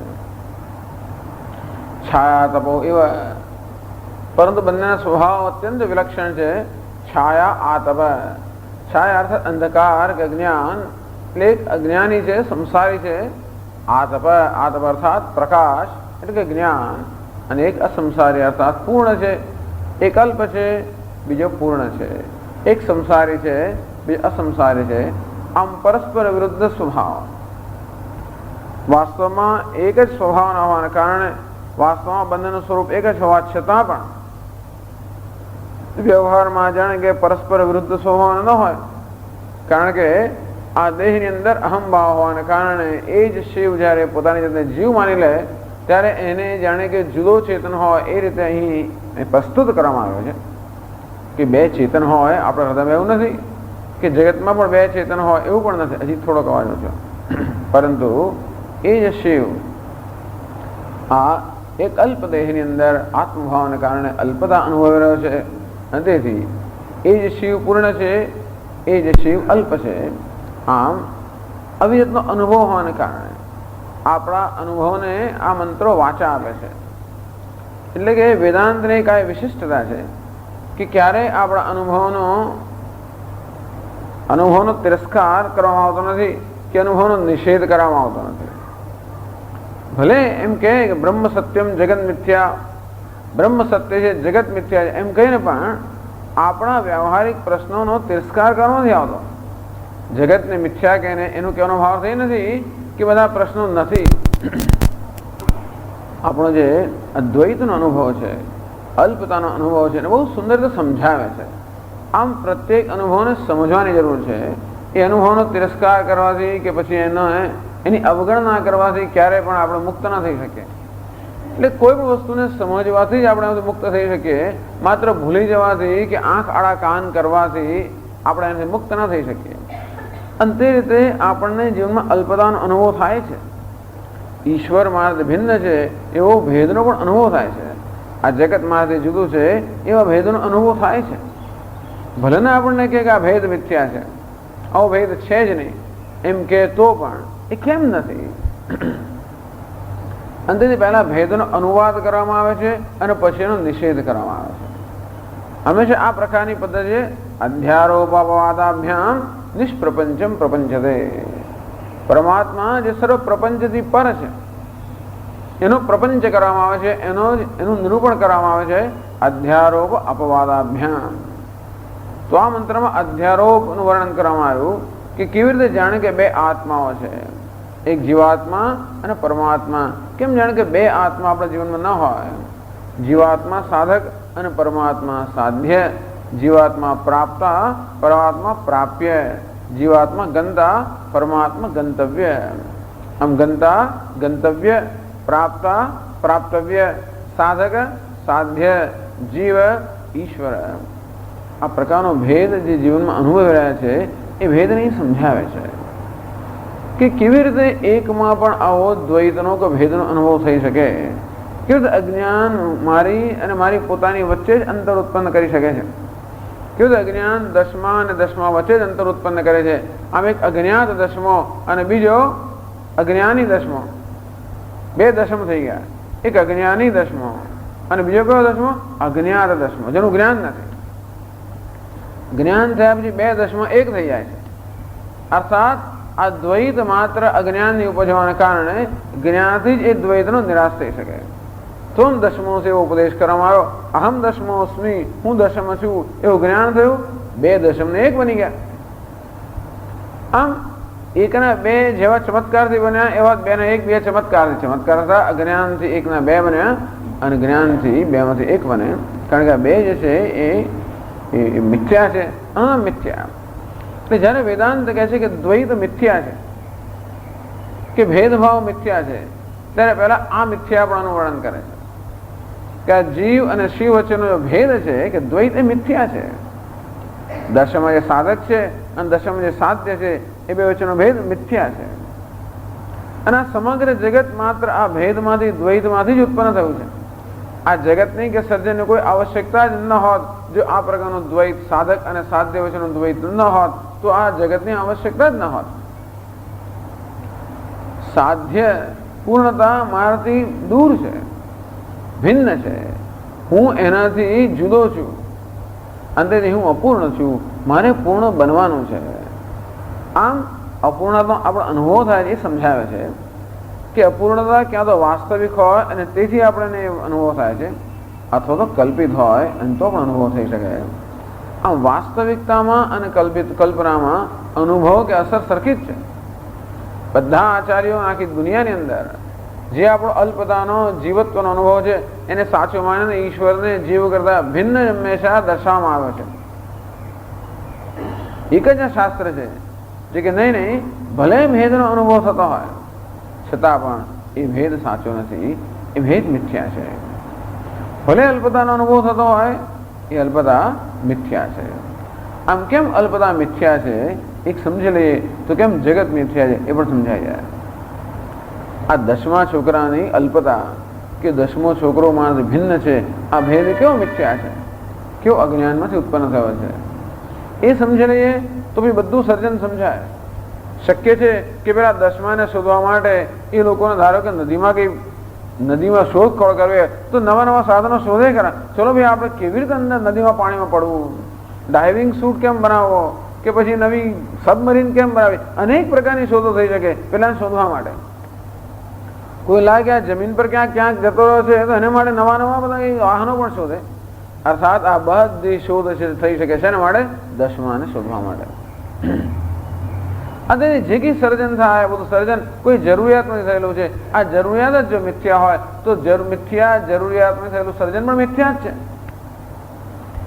આ સમગ્ર જગતનું સર્જન એક જરૂરિયાતમાં થયું છે. કઈ જરૂરિયાતમાંથી? પૂર્ણ બનવાની જરૂરિયાતમાંથી, સુખી થવાની જરૂરિયાતમાંથી, જીવ અને શિવ વચ્ચેનો ભેદ ટાળવાની જરૂરિયાતમાંથી અથવા શિવ બની જવાની જરૂરિયાતમાંથી આ બધું સર્જન થયું છે. પછી કર્મકાંડ હોય, ઉપાસના હોય, આ બધાનું સર્જન છે ને મળે થયું છે. અને જગતના પદાર્થોનું સર્જન એટલા માટે છે કે હું કર્મ કરી શકું. કર્મ એટલા માટે કરવું જોઈએ કે મારી ઈચ્છા પૂર્ણ થાય. ઈચ્છા એટલા માટે છે કે હું અપૂર્ણ છું. અપૂર્ણતા એટલા માટે છે કે હું અજ્ઞાની છું. અવિદ્યા, કામ, કર્મ, કર્મફલ. અવિદ્યા આત્માના અજ્ઞાન જન્મ્યું કામ, એમાંથી જન્મી અપૂર્ણતાની લાગણી, એમાંથી જન્મે કામ અર્થાત ઈચ્છા, પૂર્ણ બનવાની ઈચ્છા, એમાંથી બન્યું કામ કર્મ, એમાંથી પછી કર્મ જન્મ્યું પૂર્ણ બનવાનું કર્મ, એમાંથી જન્મ્યું કર્મફળ. આ દેહ પણ કર્મફળ છે, આ જગતના બધા પદાર્થો કર્મફળ છે. અને આ રીતે જગતનું સર્જન અજ્ઞાનમાંથી થયું છે, મિથ્યામાંથી થયું છે. ઈચ્છા જ મિથ્યા છે અને તેથી એ મિથ્યા ઈચ્છામાંથી થયેલું સર્જન પણ મિથ્યા છે. આ મિથ્યાત્વને સમજવાના ઘણા બધા માર્ગ છે, ઘણી બધી પદ્ધતિ છે. એમાં આ એક પદ્ધતિ છે. એટલે કે અધ્યારોપ અપવાદાભ્યામ નિષ્પ્રપંચમ પ્રપંચતે. આ દ્વૈતનો પેલા અધ્યારોપ કર્યો કે બે આત્મા છે, આપણા અનુભવને સમજાવવા માટે. પછીનો અપવાદ કરશે, બતાવો છે કેવી રીતે આ શિવ બનવું કે શિવને કેમ પ્રાપ્ત કરો. એને પણ રથનું વર્ણન કરે છે. પણ આ યાત્રા કોઈ એક સ્થળેથી બીજા સ્થળની યાત્રા નથી, એક કાળથી બીજા કાળની યાત્રા નથી, એક અવસ્થાથી બીજી અવસ્થાની યાત્રા નથી. આ અજ્ઞાનમાંથી જ્ઞાનની યાત્રા છે. તો જીવનમાં જે યાત્રા આપણે સિદ્ધ કરવાની છે એ કોઈ બાહ્ય આ યાત્રા નથી, એક આંતરિક યાત્રા છે, મારી પોતાની મારા તરફની યાત્રા. હું યાત્રા કરનાર યાત્રાળુ પણ હું અને ધ્યેય પણ હું, આ પ્રકારની યાત્રા છે. અને તેથી એ યાત્રા સિદ્ધ કરવા માટે કેવી રીતે આપણા જીવન રસનું સંચાલન કરવું એની સુંદર છણાવટ કે સુંદર વિવરણ આ વલ્લીમાં કરવામાં આવ્યું છે. વિજ્ઞાન સાર્થર્યસ્તુ મનઃ પ્રગ્રહવાન નરઃ સોદ્વનઃ પારમાપ્નોતિ તદ વિષ્ણુ પરમં પદમ. એ વિષ્ણુનું પરમ પદ આ પામી શકે. વિજ્ઞાન સાર્થર્યસ્તુ, જેનો સારથી વિજ્ઞાન અર્થાત વિવેકી છે. મનઃ પ્રગ્રહવાન નરઃ, અને મનરૂપી લગામ જેના હાથમાં છે એવો મનુષ્ય, એવો સાધક કે જિજ્ઞાસુ એ વિષ્ણુનું પરમપદ પામી શકે છે. આમ વિષ્ણુનું પરમપદ એ જ પેલો શિવ અથવા એ પરમાત્મા જે આજ ગુફામાં બેઠેલો છે, અને છતાં પણ જેને પોતાનાથી ભિન્ન માનવામાં આવે છે. એટલે કે એક આંતરિક યાત્રા, એનું હવે નિરૂપણ આ વલ્લીમાં કરવામાં આવશે. અને એનું નામ છે અપવાદ. આ જે દ્વૈત છે એમાંથી કેમ અદ્વૈતનું ની પ્રાપ્તિ કરવી, અર્થાત અદ્વૈત મિથ્યા છે કેમ જાણવું, એનું અમુક જીવન રીતિ જોઈએ.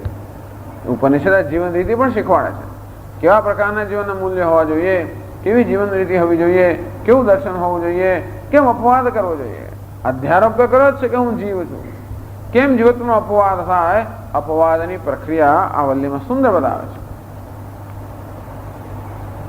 ઇન્દ્રિયેભ્ય પરાર્થ્યર્થાઃ અર્થેભ્યસ્ય પરમ મનઃ મનસસ્તુ પરા બુદ્ધિ બુદ્ધેરાત્મા મહાન પરઃ મહતઃ પરમ અવ્યક્તમ અવ્યક્તાત પુરુષઃ પરઃ પુરુષાન્ન પરમ કિંચિત સા કાષ્ઠા સા પરાગતિ. કેમ પરમ પુરુષને પ્રાપ્ત કરવો, તો બહારથી અંદર. આ ઇન્દ્રિયો કરતા વિષયો સૂક્ષ્મ છે, વિષયો કરતા મન સૂક્ષ્મ છે, મન કરતા બુદ્ધિ સૂક્ષ્મ છે, બુદ્ધિ કરતા સમષ્ટિ બુદ્ધિ સૂક્ષ્મ છે, એના કરતા અવ્યક્ત સૂક્ષ્મ છે, એના કરતા પેલો પરમાત્મા સૂક્ષ્મ છે. એમ આંતરિક યાત્રા પણ શીખવાડે છે. યચ્છેદ્વાંગ મનસી પ્રાજ્ઞ તદ યચ્છેદ જ્ઞાનાત્મની જ્ઞાનમાત્મની મહત્ની યચ્છેદ તદ યચ્છેદ શાંત આત્મની. કેમ આ અપવાદ કરવો, આમ કઈ એક વસ્તુનું બીજામાં સમર્પણ કરવું, આમ સર્વનું કેવી રીતે શાંત આત્મા કે પરમાત્મામાં સમર્પણ કરવું, આ પ્રક્રિયા આ વલ્લીમાં બતાવવામાં આવી છે. એટલે કહ્યું કે અહીં રસના રૂપકની કલ્પના દર્શાવવામાં આવી છે, આપણે આને અપવાદની પ્રક્રિયાને સરળતાથી સમજી શકીએ એ માટે.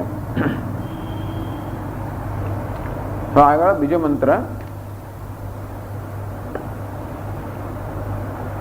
બીજા મંત્રનો શું હેતુ છે, એક બહુ રસપ્રદ વસ્તુ છે. એટલે તમે જો આનંદગીરી ટીકા છે તમારામાં 69 પાના પર, એમાં આનંદગીરી મહારાજ એક પ્રશ્નથી આ મંત્ર છે એ મંત્રનું અવતરણ કરે છે. નનુ ન સંતિ બ્રહ્મવિદ પંચાગ્નિ વિદશ્ચ સાંપ્રતમ અનુપલંભાદિ આશંક્ય. કોઈ એમ પ્રશ્ન કરે કે નહીં આગળ કહ્યું પંચાગ છાયા તપો બ્રહ્મવિદો વદંતી પંચાગ્નયો એ છે ત્રિણાચિકેતા. આ બ્રહ્મવિદ્તાઓ કહે છે કે આવા બે આત્મા છે જે વાસ્તવમાં એક જ છે, કે પંચાગ્નિનું ચયન કરનારા, કે પંચાગ્નિની ઉપાસના કરનારા, કે નાચિકેત અગ્નિની ઉપાસના કરનારા પણ આ પ્રમાણે કહે છે. એટલે બધા જ કહે છે, બ્રહ્મવેત્તાઓ પણ કહે છે અને કર્મનિષ્ઠ લોકો પણ કહે છે.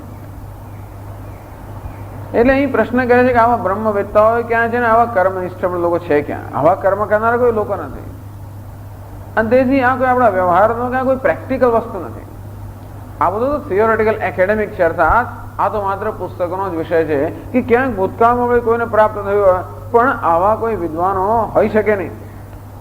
નનુ ન સંતિ બ્રહ્મવિદ પંચાગ્નિ વિદશ્ચ, કે હશે ભૂતકાળની અંદર બ્રહ્મવેત્તાઓ કે આ પંચાગ્નિની ઉપાસના કરનાર કે ચયન કરનાર, સાંપ્રતમ અનુપલંભાત, પરંતુ આ વર્તમાન કાળમાં આવા કોઈને આપણે જોતા નથી. એના માટે આવા બ્રહ્મવેત્તાઓ કે આવા અગ્નિનું ચયન કરનાર, આવા ત્રિનાચિકેત નાચિકેત અગ્નિનું ચયન કરનાર આવા મહાપુરુષો અત્યારે હોય એવું દેખાતું નથી, માટે આ શક્ય નથી. તો પહેલા તો કહે છે કે નહીં કોઈ એમ કે આવું હોય જ ના શકે, આ શક્ય જ નથી જીવનમાં. તો કે નહીં પૂર્વ વિદ્વત અનુભવ વિરોધમ આહ, તો કે નહીં પૂર્વના વિદ્વાનોનો અનુભવ છે. એટલે બીજા મંત્રમાં પૂર્વના વિદ્વાનોનો અનુભવ વ્યક્ત કરવામાં આવે છે, અથવા પ્રાર્થના રૂપમાં પણ બીજો મંત્ર ગણી શકાય. એટલે બીજો મંત્ર છે પૂર્વના વિદ્વાનોનો અનુભવ કે નહીં આ જ્ઞાન પ્રાપ્ત થઈ શકે, કારણ કે પૂર્વના વિદ્વાનોએ પ્રાપ્ત કર્યું હતું એમ કરીને આ મંત્રનું અવતરણ કરવામાં આવે છે. એટલે કહે છે બીજા મંત્રમાં યસ્સેતુરી જાનાનામ અક્ષરમ બ્રહ્મ યત્પરમ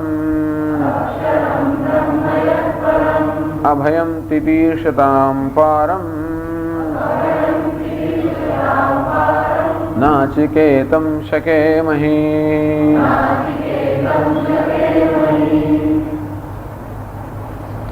યસ્સેતુઃ ઈજાનાનામ અક્ષરમ બ્રહ્મ યત્પરમ. ઈજાનાનામ અર્થાત યજમાનાનામ, જે યજ્ઞ કરનારા છે, યાજ્ઞિકો છે, કર્મનિષ્ઠ મનુષ્ય છે, એમને માટેનો જે સેતુ છે, અર્થાત દુઃખ પાર કરવા માટેનો સેતુ. સેતુ પુલ, જેને તો દુઃખની નદી કે દુઃખનો સમુદ્ર પાર કરી જઈએ, એવો કર્મનિષ્ઠ મનુષ્યનો એક સેતુ છે. અને બીજો પણ એક સેતુ છે, બ્રહ્મનિષ્ઠ લોકોનો પણ એક બીજો સેતુ છે, અક્ષરમ બ્રહ્મ યત્પરમ અભયમ તિતીર્ષતામ પારમ. અને સર્વ ભયને પાર કરી જનાર ઈચ્છનાર જે બ્રહ્મના જિજ્ઞાસુઓ છે એમને માટેનો એક બીજો સેતુ છે. આમ જોનો બે સેતુની વાત કરી. એક સેતુ કોનો છે? કર્મનિષ્ઠ લોકોનો છે, જે લોકો આ વ્યાવહારિક દુઃખમાંથી મુક્ત થઈ જવા માંગે છે. અને એક સેતુ છે, એક પુલ છે, એ બ્રહ્મનિષ્ઠ લોકોનો છે, જે વ્યાવહારિક જ નહીં પણ બધું જ દુઃખ હંમેશ માટે દૂર કરવામાં હંમેશ માટે દુઃખમાંથી મુક્ત થવા ઈચ્છે છે. એક સેતુ કયો છે? કર્મ નામનો સેતુ. બે કયો સેતુ છે? જ્ઞાન નામનો સેતુ. કર્મ માટે આપણે કોઈ કર્મનો આશ્રય લેવો પડે, જ્ઞાન માટે આપણે ઈશ્વરનો આશ્રય લેવો પડે. આમ ઈશ્વરનો આશ્રય બંને લેતા હોય છે, પરંતુ ઈશ્વરનો આશ્રય કર્મફલ દાતા તરીકે લેતા હોય છે, એ જ ઈશ્વરનો આશ્રય બીજા લોકો તો કે સ્વરૂપ આત્મા તરીકે લેતા હોય છે. આમ એક જ ઈશ્વરનો આશ્રય બે રીતે લેવામાં આવે છે. એટલે કે યાજ્ઞિક લોકો, યજ્ઞ કરનારા લોકો, અર્થાત યજ્ઞને જે પોતાના જીવનના પુરુષાર્થનું સાધન માને છે એવા લોકો. અને બીજા છે બ્રહ્મ જિજ્ઞાસુઓ, જે લોકો સંસારને માટે સંસાર સાગર હંમેશ માટે પાર કરી જવા છે, એમને માટેનો સેતુ કયું છે? પરમ બ્રહ્મ. નાચિકેતમ શકેમહી. આ નાચિકેત અગ્નિ, જેનું પ્રથમ વલ્લીમાં વર્ણન કરવામાં આવ્યું, એ પણ સેતુ છે. જે લોકો આ વ્યાવહારિક દુઃખ પાર કરીને સ્વર્ગનું સુખ ભોગવા માંગતા હોય કે બ્રહ્મલોકનું સુખ ભોગવા માંગતા હોય, માટેનો આ સેતુ છે નાચિકેત અગ્નિ.